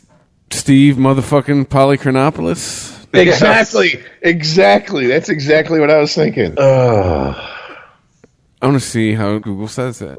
Let's see what the internet Good luck. comes up with. Motherfucker, you're going to type that into Google and the NSA is going to be at your house. Like, yeah, we know you're harboring fucking terrorist here. Way too many syllables in that name. How do I say... How do I say this dude's name? Say that Greek fella. Oh, here you go. He actually... Hey, look. There's a video. He's going to tell us. The Nigerian way, you gotta say with a D, so it's Adetokounmpo. But in the Greek way, you say with the NT, like Antetokounmpo. So I changed myself. Like, I don't think there is a way you gotta say the last name. Whatever you got, just say. It's Giannis Antetokounmpo. That did not help at all. Giannis Antetokounmpo. Yeah, I got it. There you go. Okay. Johnny Versace took a poo-poo. Yeah, Giannis okay, that works. Antetokounmpo. Hold on. So, some bitch on YouTube just said, Antetokounmpo. Did the butt cake what? Giannis Bukaki. Antetokounmpo. God damn it. Antetokounmpo. Giannis Antetokounmpo. Antetokounmpo. Antetokounmpo. Yes, Giannis Antetokounmpo. Antetokounmpo. On Tatooine. Mos Eisley Katina. Antetokounmpo. Oh, okay. I see how it's Antetokounmpo. Right. All right. Cause my name's Steve. This is America. Your name's Johnny A. Polychronopoulos. Your name's Johnny Annie. Next. I would have won at Ellis Island. Oh, God. All right. So football? Football. Before football, Oh, just to God rehash damn it, because Rich wasn't here. Rich, when they picked these the final roster for this basketball all-star game, I want you to know, A, it wasn't televised. B, nobody knows the order in which they were picked. Reason given, they didn't want to hurt the feelings of the players. Man. It's like you're the fat kid in dodgeball. You're going to be picked last, and they didn't want to announce who was picked first and last. Let's find something we could substitute for Propecia and play it at certain times. Something comparable. This is fucking adult millionaires. Yeah, no, right? Go buy yourself a hooker, get you an 8-ball, shut the fuck up about your feelings. I'm going to quote one of our hosts on a different show. I don't care about your feelings unless I'm touching you. Shut up. Jesus, God. All right, yeah. Well, I mean, I was like, boy, it can't get any worse than that. Glad I didn't say that out loud. Yeah, not adult millionaires. This is one we're just talking about, the major one, congratulating himself with a younger version of himself. I would like to congratulate my future self who's listening to this podcast while editing it. Good job on this show that's not even over yet. Okay, so football. The rich get richer, huh? Oh, damn it. The rich are going to get richer. Oh, I know I feel like I'm rooting for the Empire, but I don't care. I know I'm watching like A New Hope and I'm rooting for Darth Vader, but I mean, really. Did you see the AFC game coming out any other way? Here we go. Come on, Iceman. You've been waiting. I'm pleading the fifth. I don't want to talk about it. Okay. You would be the worst member of an improv comedy troupe. Just putting that out. You've never heard the phrase "yes and." He would go, I don't want to do that. I'm not doing that. And he'd stand in the corner, and then everybody get their fucking groove on, and they'd be fucking clicking, and then he'd just ejaculate out of his sound hole something that had nothing to do with what the fuck was going on stage, and then take a lap as the best improvisational comedian ever. Write a Twitter post to his younger self thanking him for fucking all those games of dozens we played in his broken ass fucking Lincoln back in the day. Yeah. Mama got 3 titties, milk, water, and out of order. Out of Yeah? Your mama got 2 feet grown out her titties. Bitch fell down and kept running. Like, just dumb shit. Just Mom got a mouth in the back of her head. Bitch, you like this. like this, yeah. You want to start with the AFC? Let's start with the AFC. Half the fucking country who gives a fuck enough to have watched the game and have an opinion about it are saying the fix is in. The other half are saying stop hating. There really anything else to talk about as far as that game goes? I mean, I sent you guys videos and memes and everything else that fucking everybody was. I mean, within 30 minutes of the game being over, trying to prove how it's been faked, and someone even did a whole satirical video on it. Which I'm like, you got that much time, you could have probably cured cancer in the amount of time it took to fucking edit that together. But whatever. Hey, who aren't you fucking that you had to make that? Without all the bullshit of fixing and all that, did you guys see the hit on Gronk? Yes. Yeah. Okay. I was watching it. Barring the rule, was it a penalty? Yes. If your helmet hits another player's helmet, yes. No, fucker, I said barring the rule. You can't do that. You can't parse it. That is a leading. Besides the law that says I can't kill you, I kill you. Now, can I do that? Yeah, I know. Right? No, I'm asking you, do you think he led with his head to hit Gronk's head? Do I think, so you're asking if we think he targeted Gronk's head? Yes. No, but I think that's what happened. That's not what happened, but okay. Do I think he meant to do that? No, but I think it's what happened. My man led with his right shoulder. When he hit Gronk with his right shoulder... Well, his helmet hit first. That's the problem. His helmet didn't hit first. He hit him with his right shoulder. Gronk's head bounced off his helmet. The freeze frame I sent you has clearly their helmets are hitting. His shoulder is not in contact with him yet. The helmet is in front of the shoulder. Like, it really doesn't look like the shoulder is impacting. Whereas clearly his head's knocking against the head. Okay, when there's that much silence between what you say and his response, he's either given up or we're about to get hit with a message on Messenger, because it makes for excellent podcasting. Here's video backing up my thing. Everybody listening, take my word for it. No, it just, that's it. I've given up because arguing with Chris is pointless.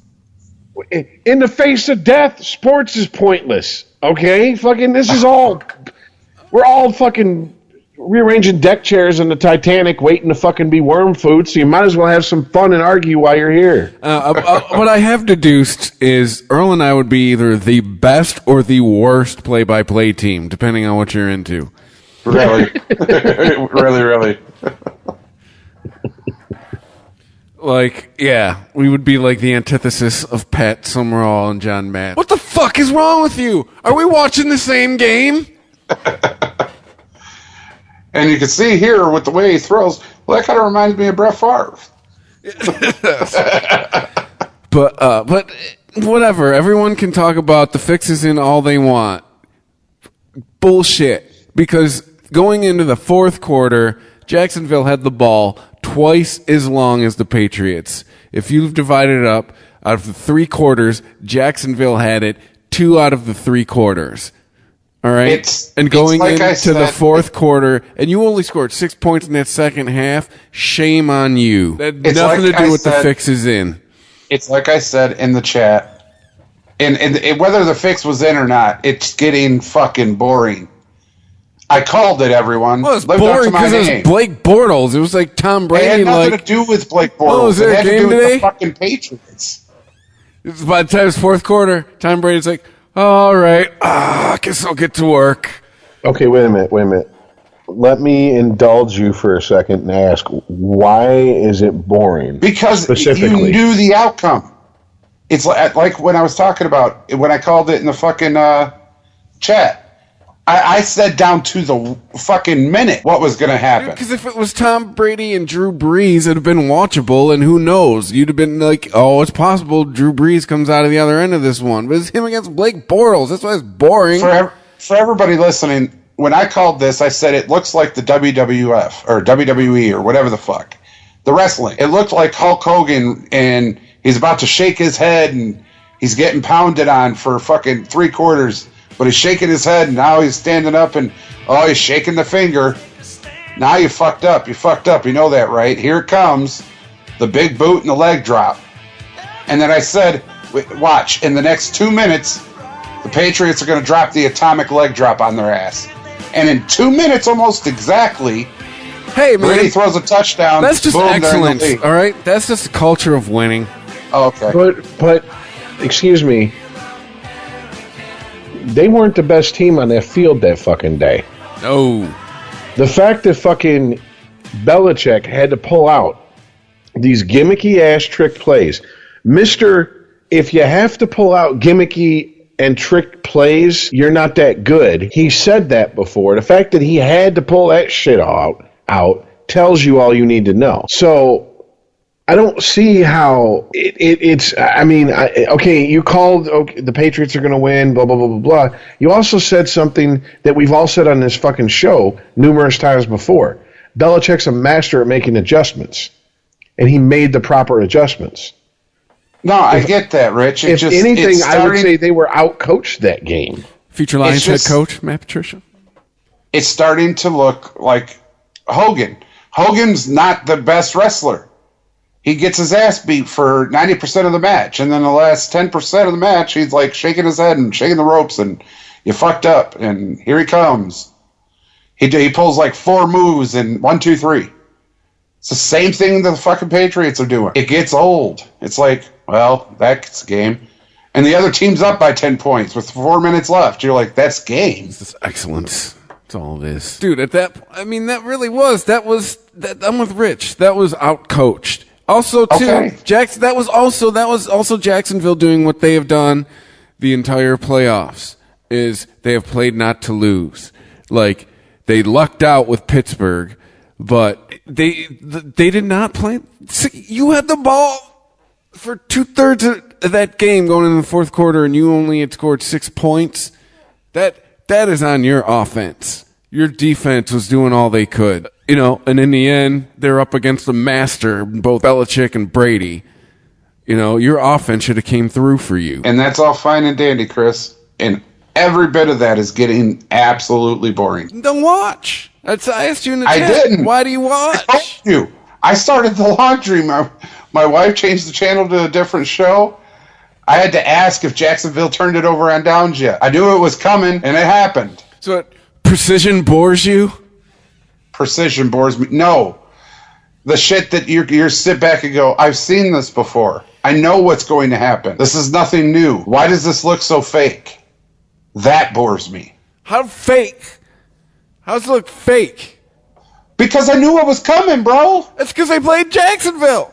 Dude, I don't give a fuck. Because it was against Blake Bortles. Stop, dude. For 3/4 of a game, a team could sit there and defend and catch a ball and run a ball, and all of a sudden, the last part of the last quarter, they can't do fucking nothing? Yes. Did you watch the Super Bowl?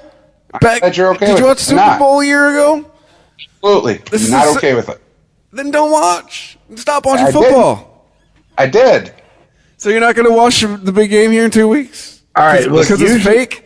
Usually I enjoy y'all's back and forth as much as anybody.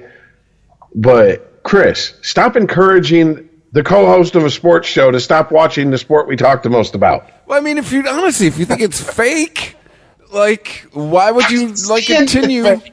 I'm not saying that it's fake, and I'm not saying okay. It's in. What I'm saying is it just gets boring.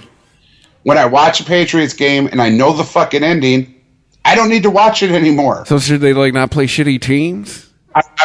Dude, seriously, it's not about that. They, for whatever fucking reason, through 3/4 of the game when they play Patriots, anybody, I don't care who it is, play the Patriots, they can run, they can tackle, they can pass, they can catch, they can do everything, all the intangibles. And then in the last half of the fourth quarter, for fucking whatever reason, every fucking team they play can't do anything. It's coaching. They're adjusting. Shit. It is not called So you're coaching. saying there's a script. So why haven't they been the perfect team?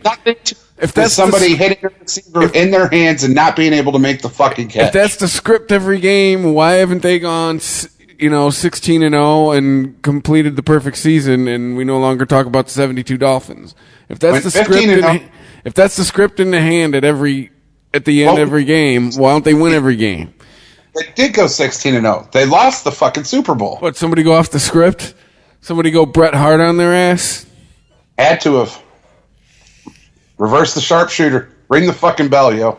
So then why, again, I ask, why watch? Like, if that's how you feel, like, you obviously you don't enjoy it, why? Don't watch a lot of Patriot games for that reason. So then I posit this one. So why is it only the Patriots that's fake?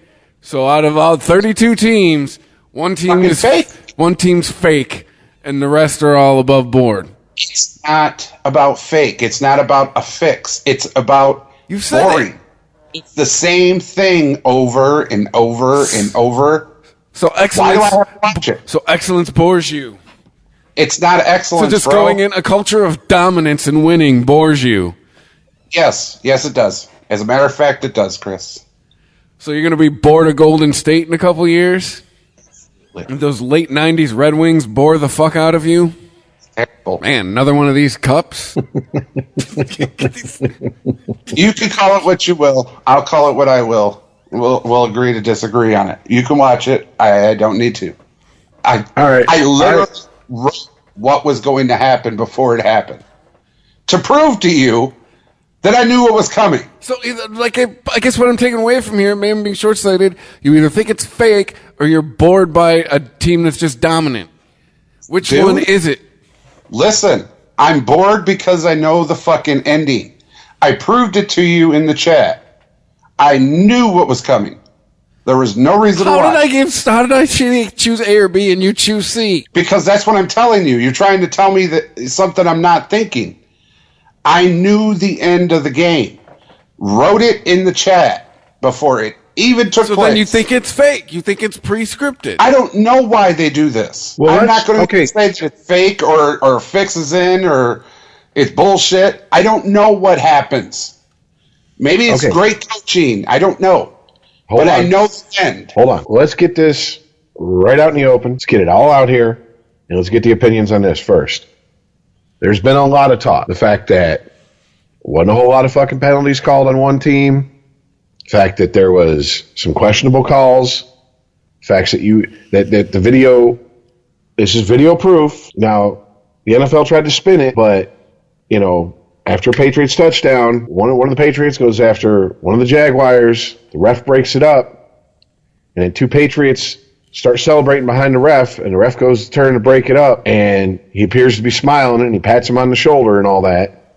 Now, I'm not saying that I have no proof that the NFL is trying to influence the outcome of games.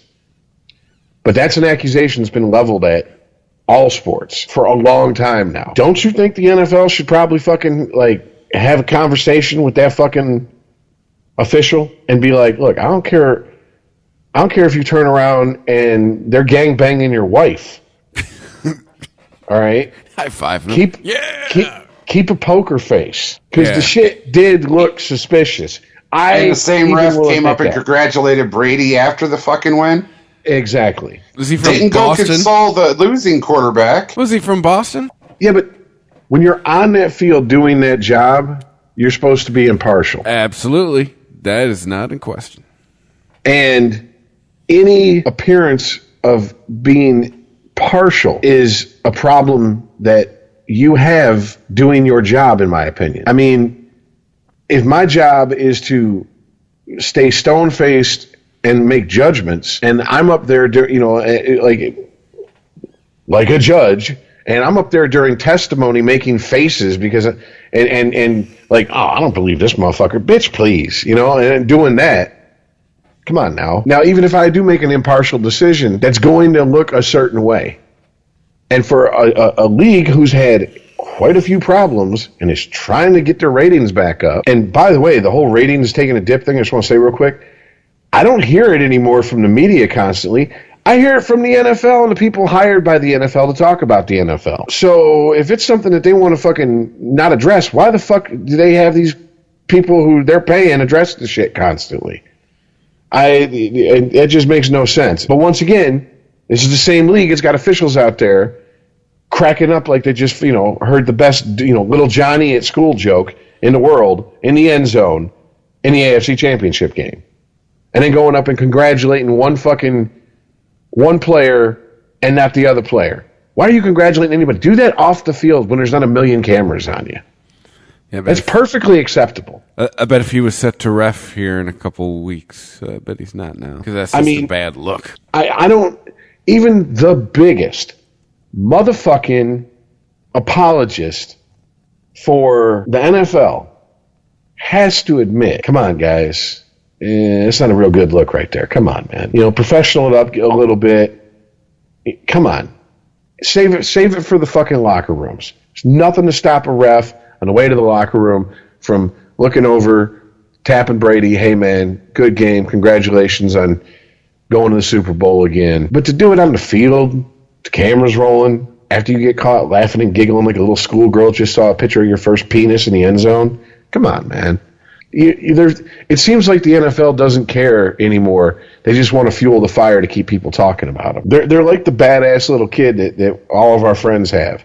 The one that just does not give a shit, period. And any attention is good attention because someone's paying attention to them. It's kind of where I feel the NFL's at. And to be honest with you, I felt like I felt like the officiating in that game left a lot to be desired. I'll put it that way. I mean, I think Jacksonville does have some legitimate fucking gripes. Problem is, those gripes aren't going to change the outcome of the game. The only thing you could do, as much as it sucks, and we say it quite a bit on this show, but it's the truth. But go back and listen to coaches who talk to their teams when they lose a close game or they lose a game that was close because of a blown call or whatever. The only thing we can do is not put ourselves in that position. According to NESN.com, the Pats are 2-4 in games where Cleet Blakeman has been the ref. Well, look, and New England Sports Network, shocking that they're going to look for proof that nothing, that no fuckery's afoot. No, everything's on the up and up. Like, I get it.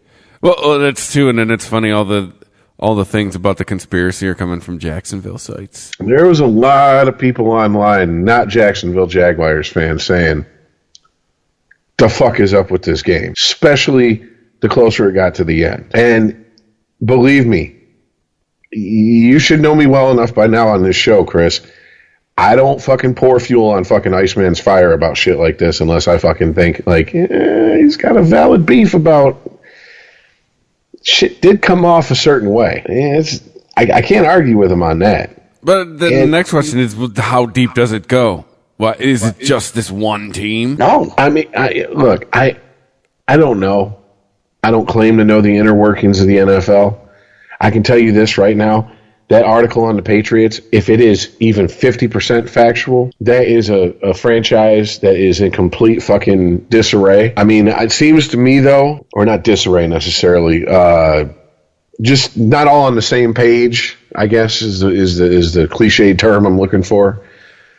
It seems to me if the NFL was going to fix the Super Bowl, it would have been Drew Brees versus Peyton Manning because that's going to be two of the best quarterbacks of their era playing against each other. Tom Brady.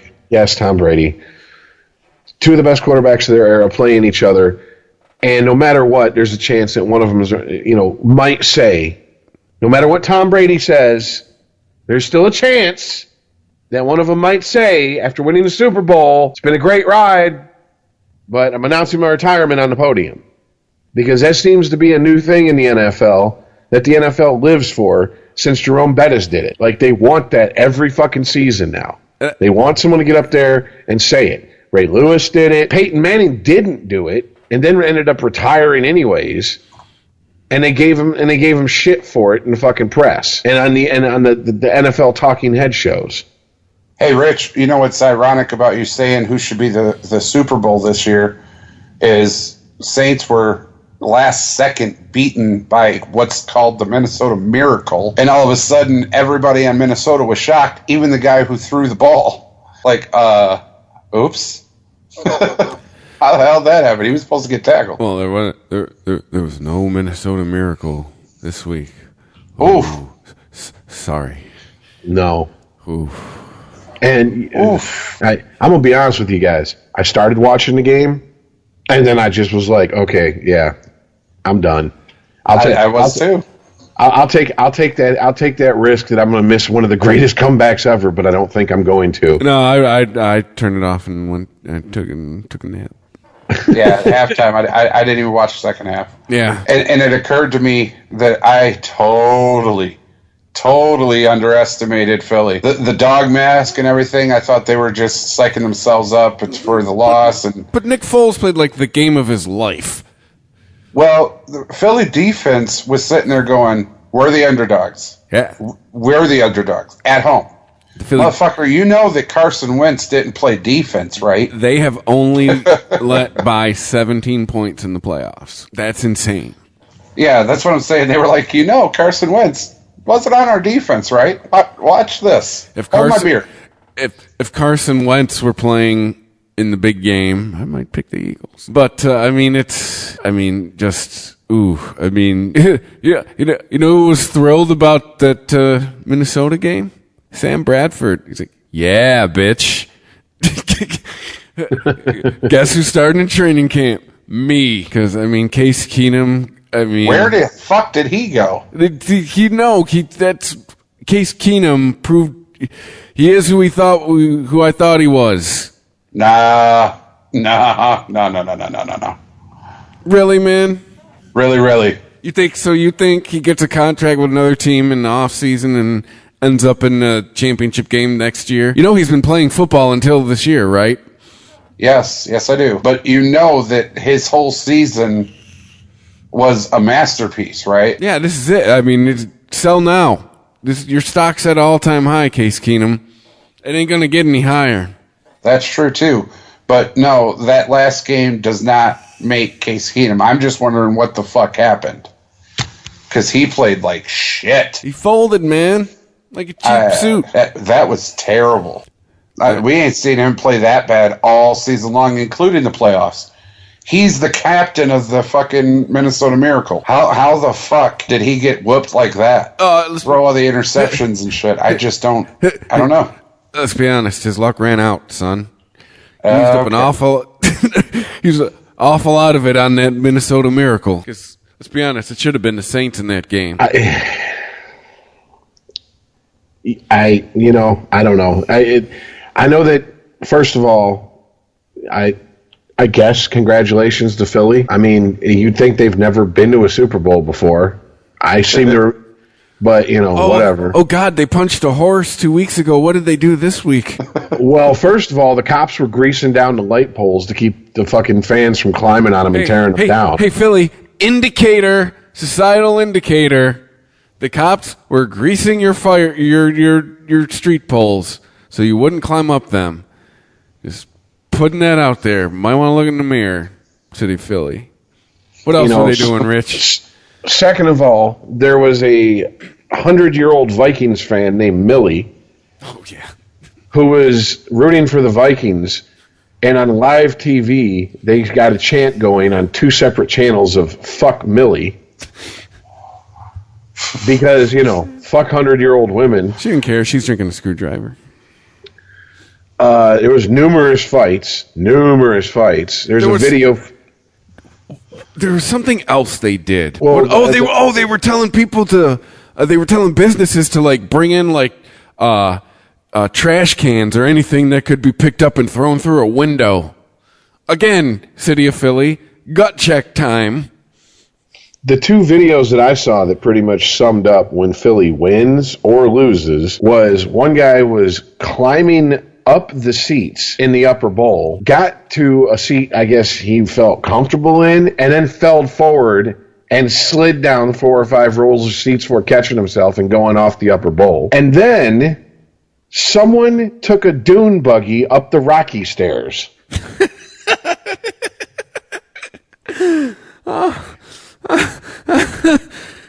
Yeah. I never thought I'd hear something more Philly than throwing batteries at Santa Claus, but I just did. So at this point, I don't know if the fucking city of Philadelphia is going to be standing if they win the Super Bowl, and I don't know if it's going to be standing if they lose.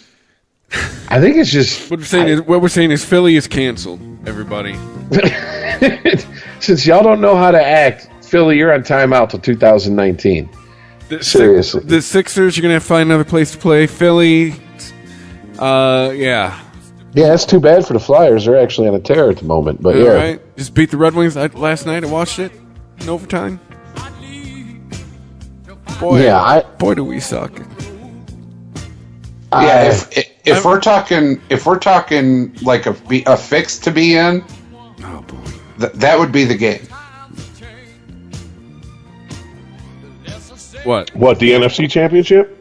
Yeah, because it looked like somebody got to Case Keenum and blackmailed him or paid him off or something. It's called Case Keenum. Like, how are you not getting this? Dude, seriously? Yeah, seriously. What? You're the stats man, dude. Yeah, look at his fucking season and tell me that's the same guy that played last Sunday. Yeah, and I'm saying look at the rest of his seasons before this season. Never mind. That's what I'm saying. This season is an aberration. You've heard the term outlier? That's this season for this man. This is going to be the best season of football he ever played. He's not new to the league. I look, here's the thing. You say the right words, Ice. You say the right words. He did look like someone got to him. If he wasn't Case Keenum. I mean, if this was Drew Brees and went out and had that game, I'd go, someone's got naked pictures of him fucking a goat or something. That's what I'm saying. It's just, I never once in my life was like, wow, if I'm trying to win an NFL game for my team by bribing the other team's player, who am I going to go bribe? Case Keenum. It's never, I mean, look, dude, people have fucking career years in the middle and out of nowhere. Kurt Warner made a career of coming out of nowhere and then going back to nowhere and then coming back out of nowhere. Can we talk about this vaunted, the Purple Rain defense letting 38 points by? That didn't help Case Keenum. Yeah, what the fuck is up with your boys' defense there, Earl? I have no idea, dude. The whole fucking team just didn't show up. I mean, let's get down to it. Is it just one of those things that the weight of the fact that they could be the first team to play at home in the Super Bowl, the weight of the NFC title game, they just came out of the fucking on the field and choked right there? Quite honestly, I 100% believe it had more to do with Philly than it did Minnesota. I think Minnesota thought they were clicking, they were all on the same page, everything was going to be fine. But I think Philly just got really pissed off about being labeled underdogs, and nobody took that into account. Well, let's not forget, Philly was at home. Philly is an outdoor stadium. Minnesota is an indoor team. You know, all the things that we talked about when we made the picks were a factor. Oh, absolutely. Things that generally are a factor. I just really think Philadelphia sat back and was like I've said like 4 times now, you guys know Carson Wentz didn't play defense, right? You know that, right? Hold my beer. Watch this. I mean, it's going to be a good Super. Oh wait, it's going to be a big game. Yeah, it's going to be a good game. I'll tell you that, because it's going to be a good game when I watch my bowl in my kitchen, which is super big. Yes. So it's a Super Bowl.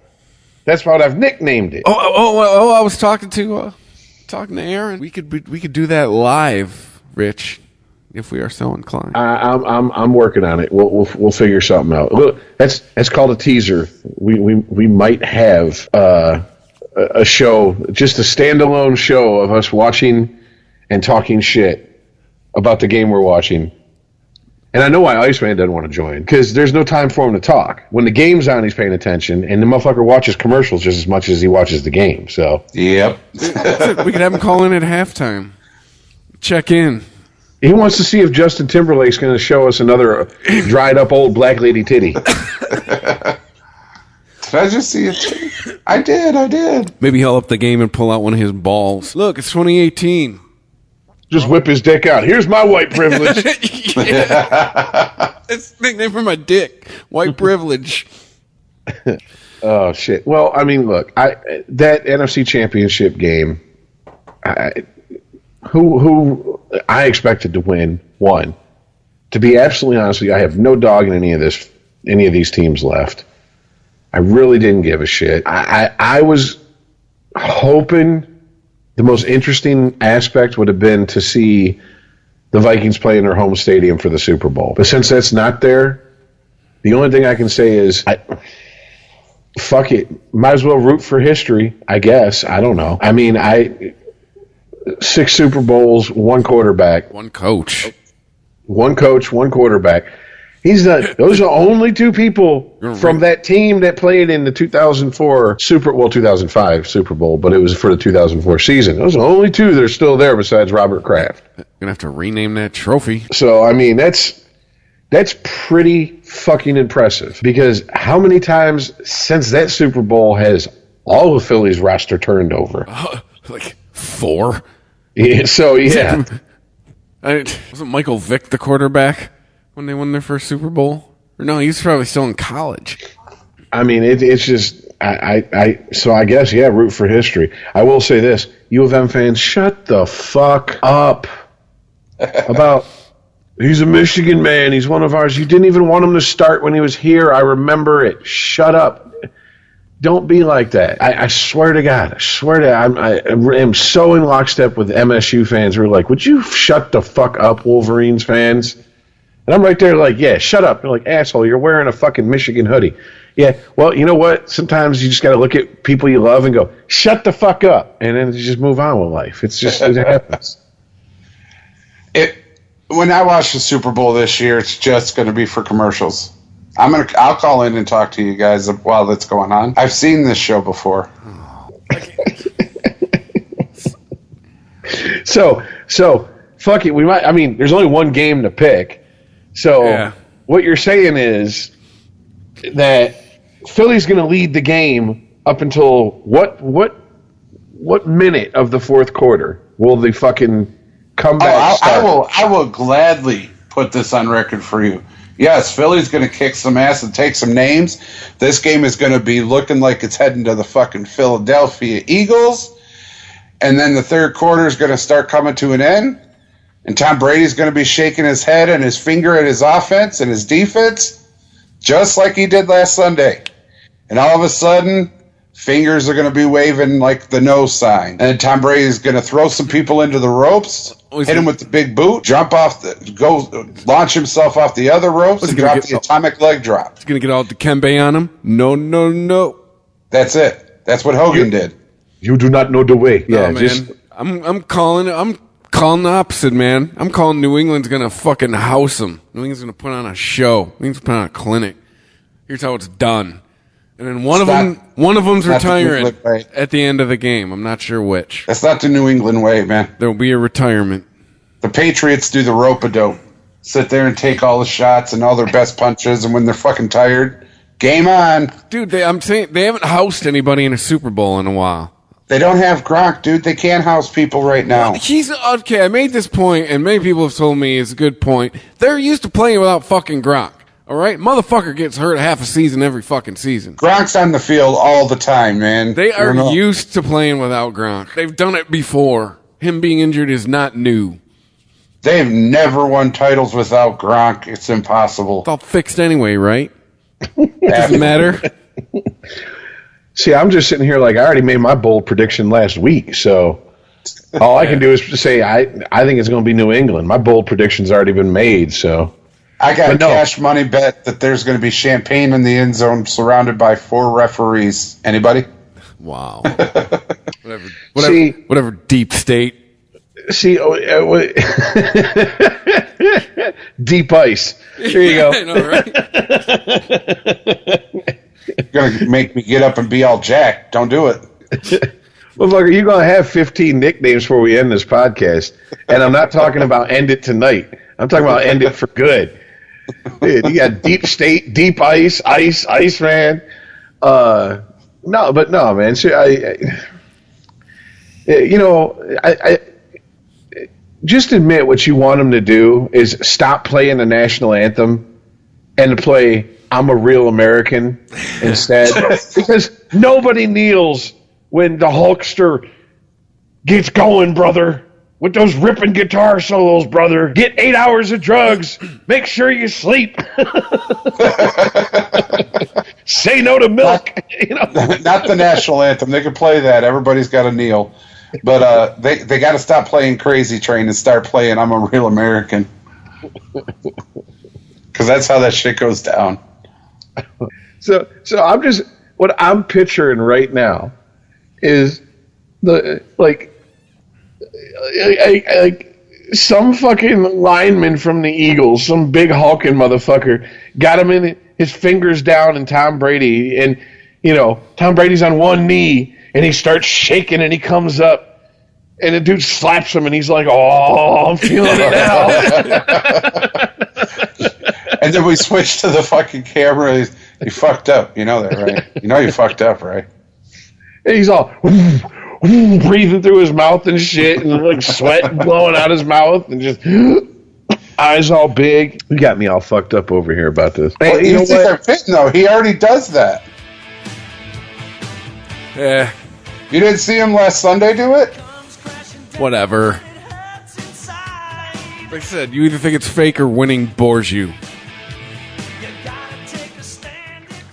Like I just think they adjusted, man. I really honestly think that's what happened. They adjusted. There's bad calls in every game. According to you, the Lions should have been 10-6 this year. 14-2. Where you been? Thanks for listening. No, I'm talking about the Atlanta game. Fool. He drops thanks for listening to the podcast on you on top of it. It has no idea. I know, but it was perfect. Oh shit. Dude, come on, man. We're all sitting here and we all agree it's gonna be New England, one way or the other. So if you're a Philly fan, don't cash in your retirement. Don't cash in your 401k. Don't plan that trip out to Minnesota. Sit at home in your shitty row houses. They look like they're multicolored, at least on the south side where my boy's from, and we went and visited them. Look like a bunch of fucking Puerto Ricans colored the shit because one's Dayglow green right next to a fucking seashell pink one. All right? Just sit in your basements, your little man cave, and have what's the fucking Marky Mark movie where he goes and plays for the Eagles? Oh, Invincible. Have Invincible queued up. So watch it at halftime. No. The minute the clock strikes, if they get housed, yeah, you might want to. The minute the clock runs down to 0 at the end of the fourth quarter, just play Invincible and just, Marky Mark. You show them motherfuckers and think back to the good old days when you had the vet with his concrete fucking field and holes that would end careers. You know what you do? Get your tape of Michael Irvin's career-ending injury queued up. Back when Veterans Memorial was still around. Yeah. With the holding cell in the basement. Oh Christ! Yeah, I have a buddy who he's from Philly and he's lived out here for going on 20 years. He's the only Philly left in him to the naked eye and ear is the fact that he says radiator and breakfast because that's how they talk in Philly. But I feel bad for him because I'm just like I haven't even messaged him. Been like, hey, what you think? Because it's going to be ugly. That's my opinion. You have two teams that are playing with chips on their shoulders. You ever heard of Scrapple? Oh, yeah? It's a thing in Philly. It's a thing in Baltimore, too. That's where I had it. It's fucking gross. But, I don't know. All I can do is what I said before last weekend. I hope for a good game. That's it. It's all I can hope for. It's an East Coast theme this year. Philly and Boston. In New York in the middle with two football teams. Neither of them went to the playoffs. Whoops. Sorry. Well, okay, so we got the Super Bowl prediction out the way, and we've actually managed to get this far talking about football without talking about the Lions so much. But there is this 500-pound gorilla sitting in the room very quietly behaving itself on its best behavior, which is the fact that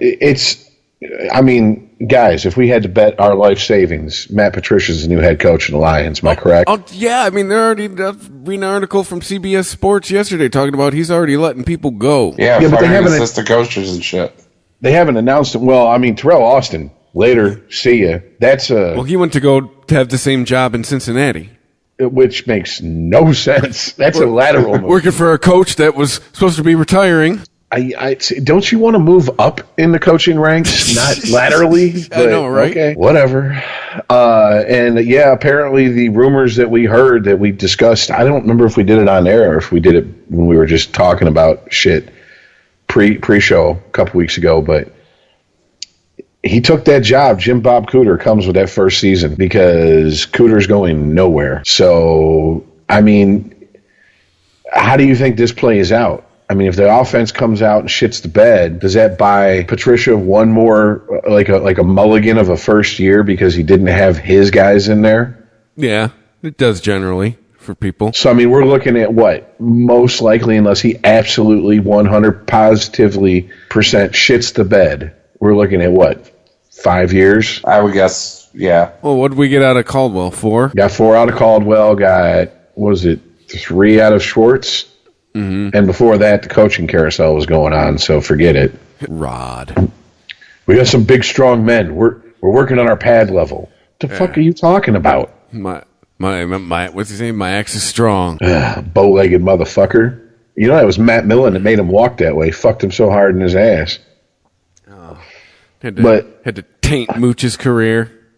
Have him come here. Jesus. Hey, got my ex-wife into football because she thought he was dreamy.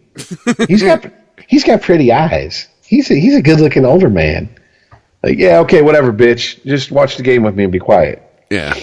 And then she turned out to be a huge Lions fan to the point where I felt like the abused spouse because every time they'd lose, she'd throw something at me. And I'm like, what the fuck did I do?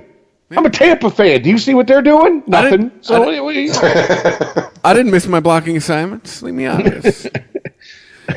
No, but man, I'm pretty juiced that this guy's going to be our coach. This is the first coaching hire I'm excited about in a while. Like, this is like, it's, you can't, he's part of a winning culture. He comes from a culture of winning. That's what we need here. We've had this culture here of mediocrity, of, it's just good enough to get to the playoffs. I mean, we've just set the bar in the middle for like my entire lifetime, here with the Lions. And to me, this seems to be a step in the right direction of trying to shake that culture. But we'll see. I mean, we've given a lot of guys their first shot at being a head coach, and it's been a fucking disaster. Well, he's also a defensive coach, so Rod, looking at you. But who else? Marty, take the wind. Oh God, that one. Oh. A story we've never told on this show is Iceman interviewed Bobby Ross. You're going to go there? And then what happened right after your interview with Bobby Ross? I was in college. I called him up. Literally called him up. Got an interview with Bobby. Interviewed him about... I was writing a paper in college about instant replay. And part of my research was to get an interview with him. You're bearing the lead. How'd you just call him up?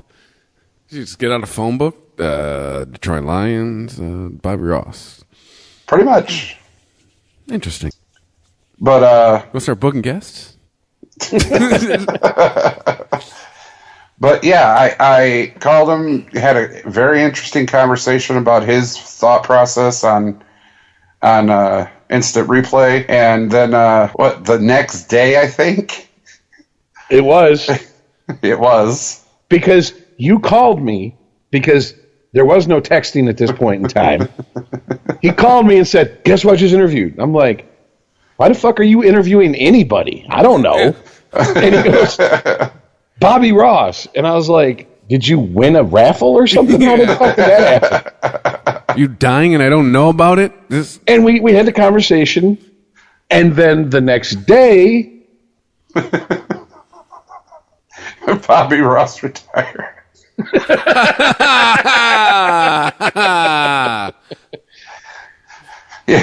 the fuck did you say to him, Ice? That's exactly what Rich said.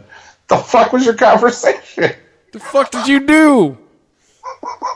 Like, I'm just picturing this interview going, so let me show you pictures of your high school yearbook. Remember when you used to be good looking and in shape? Boy, you're an old fucking sack of smashed assholes these days. And, I mean, fucking Barry Sanders. How do you let that get by you? You know, I mean, what the fuck? So, Coach? Bobby, really, what the fuck happened? Detroit? I mean, did you know it was over at that point? Oh, no, I can't believe this story's never come up in over, almost a year and a half now? Yeah. You've been doing the show with us? Jesus, God. Yeah.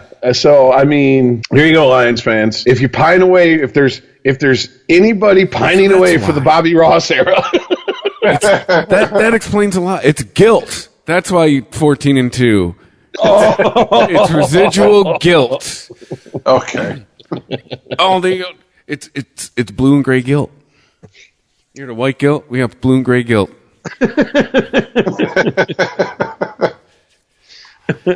Oh man, it's not my fault.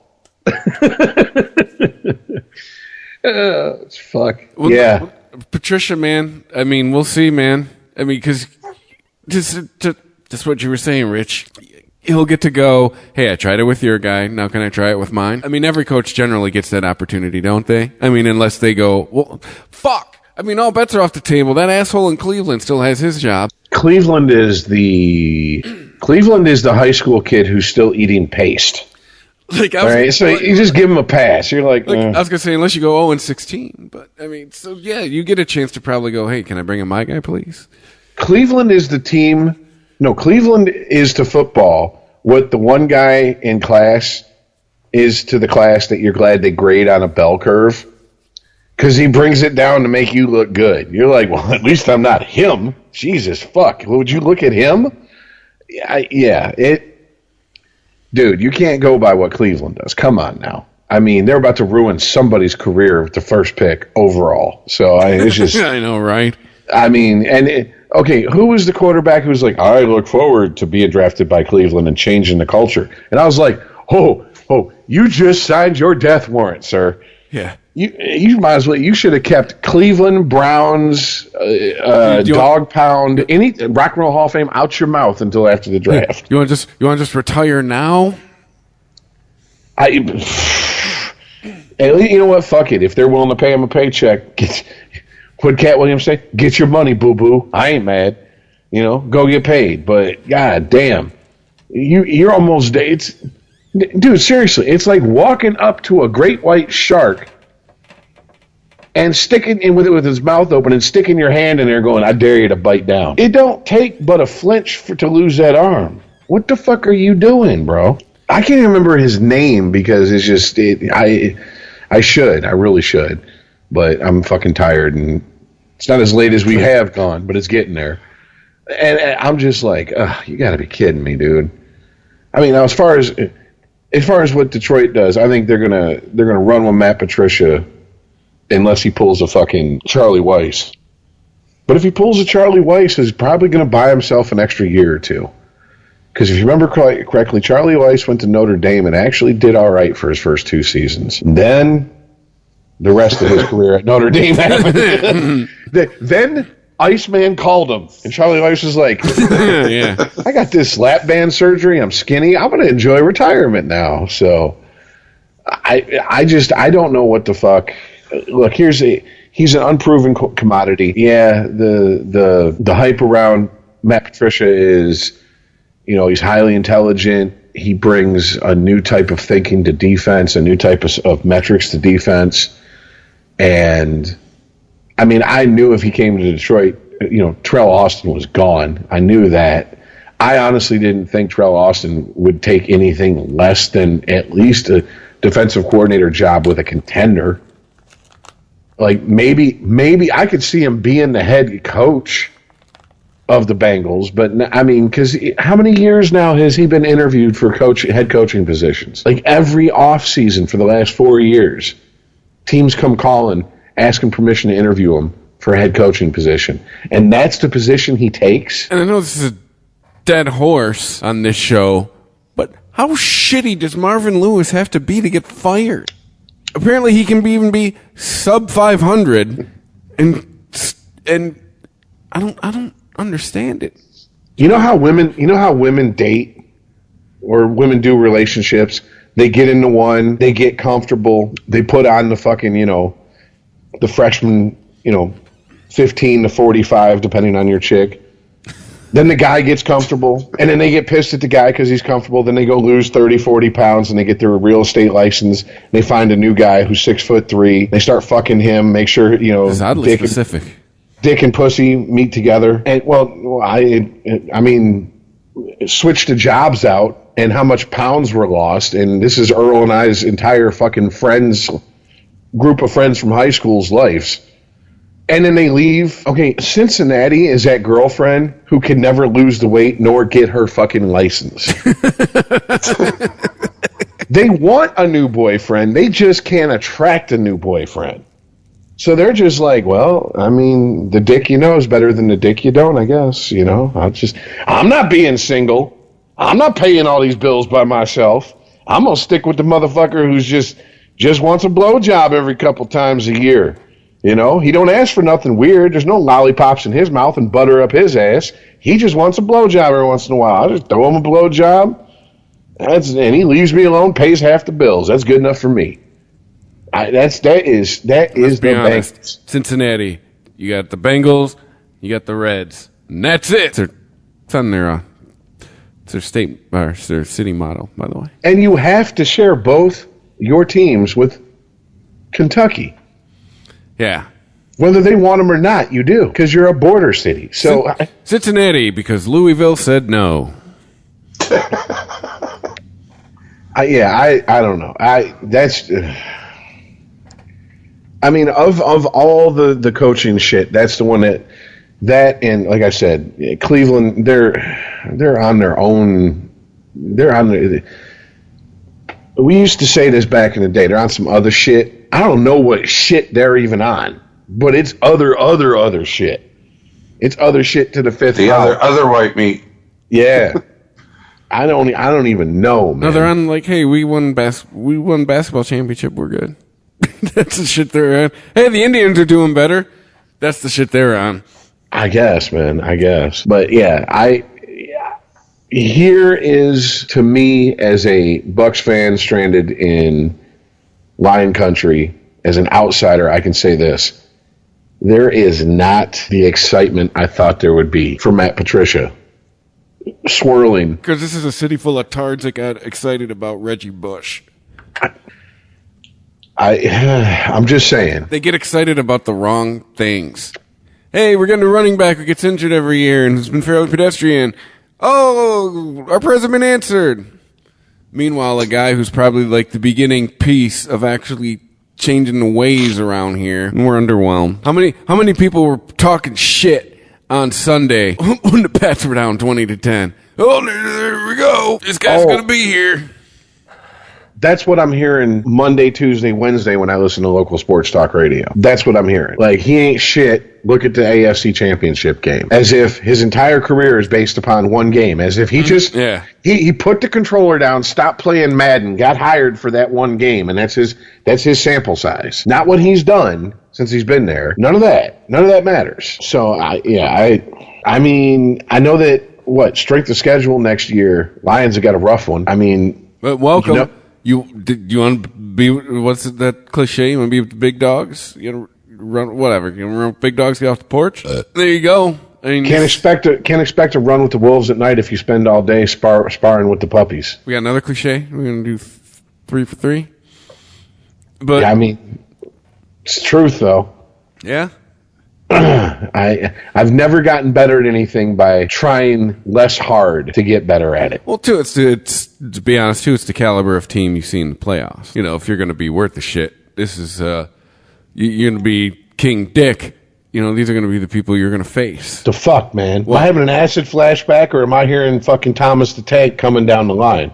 That ain't me, dog. That's me? There's a train that's that loud around here? God damn. I guess he's coming to visit my ass after talking shit about him a couple weeks ago. Stay there. Here's the difference. When he goes, I ain't going to go, who is it? I'm just going to go grab the shotgun. Fuck that. Choo-choo, bitch. What are you going to do, shoot a train? Well, if I do, next week you'll have a new co-host. It reminds me, you used to have this one guy we used to hang around with, you know, when you're stoner buddies or whatever. He used to always talk about, he's like, if you just put me in an 8.5, 11 room with a lion, I would win. I was like, shut the fuck up. You are insane. It's like, no, you just had to get your hand in the lion's mouth and rip his jaw out. I'm like, you are, this like this would be the shortest shit ever. Like, you would lock the door and the lion would go, home, the end.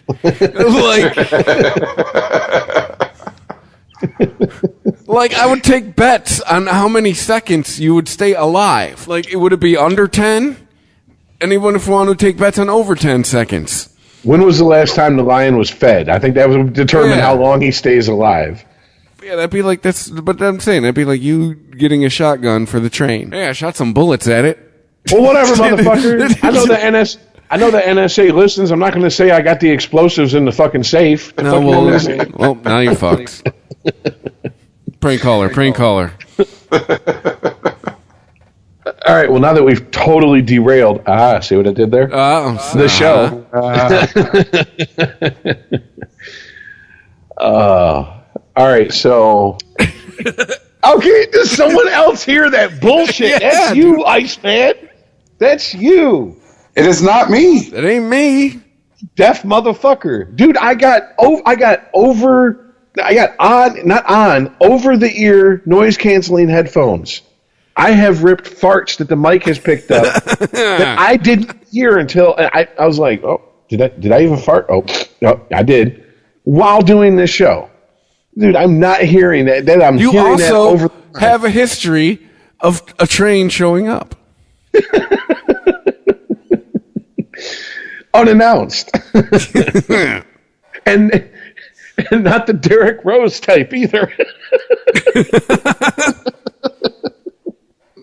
Oh, crazy. That's the spot right there. You pick your spots in life.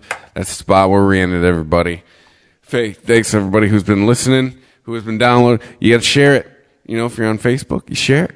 Rate us, review us, wherever you listen to your podcasts. Apparently, you can rate us all kinds of places now, not just on Apple or Google. But those are the two big ones. So we're on there. Rate us. Every week, follow us on Twitter, @SportyPodcast. You can email the show, sporty@ChristopherMedia.net. Heard there might be a live broadcast on the internet during the big game. We have the technology. We're going to make it happen. See, we forgot to pick the Pro Bowl. Oh, the fans. The fans are going to win. Fuck the Pro Bowl. Jesus Christ. So are you now cashing checks that say Roger Goodell at the bottom and NFL at the top? The fans are going to win? Jesus, God. Don't carry water for them until they pay you, bro. That's all I'm saying. You know, right? Especially up that hill. Fuck. How about it? I predict a high-scoring game. Yeah, I know, right? There you go. There's my prediction for the Pro Bowl. No one will get injured. My question is who's going to make that play that everybody's like, dude, it's a fucking exhibition game. You know, right? Hey, man, cool out. But hey, anyways, on that note, thanks for listening, everybody, and we'll see you next week. All right, later, guys. Peace out, y'all. If you like this show, please tell a friend. Please follow us on Twitter and like and share us on Facebook by searching for Christopher Media. You can subscribe to all ChristopherMedia.net shows for free on ChristopherMedia.net. Please make sure to rate and comment on all your favorite Christopher Media shows. Thank you in advance for supporting Christopher Media by clicking on the PayPal button and by clicking through to all the sponsors who support ChristopherMedia.net. Thank you for visiting ChristopherMedia.net, and thank you for listening. Thank you for visiting ChristopherMedia.net.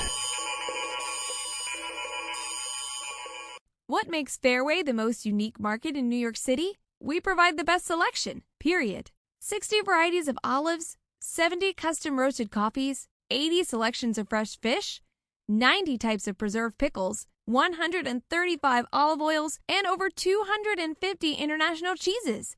How unique is that? Fairway, like no other market. Visit your local Fairway today. It's 50 years of the ShopRite Can sale. Now, ShopRite does the can, selling lots of brands of everything in cans. Now's the time to stock up and save. Now's the time to stock up and celebrate. Shop the can sale at ShopRite.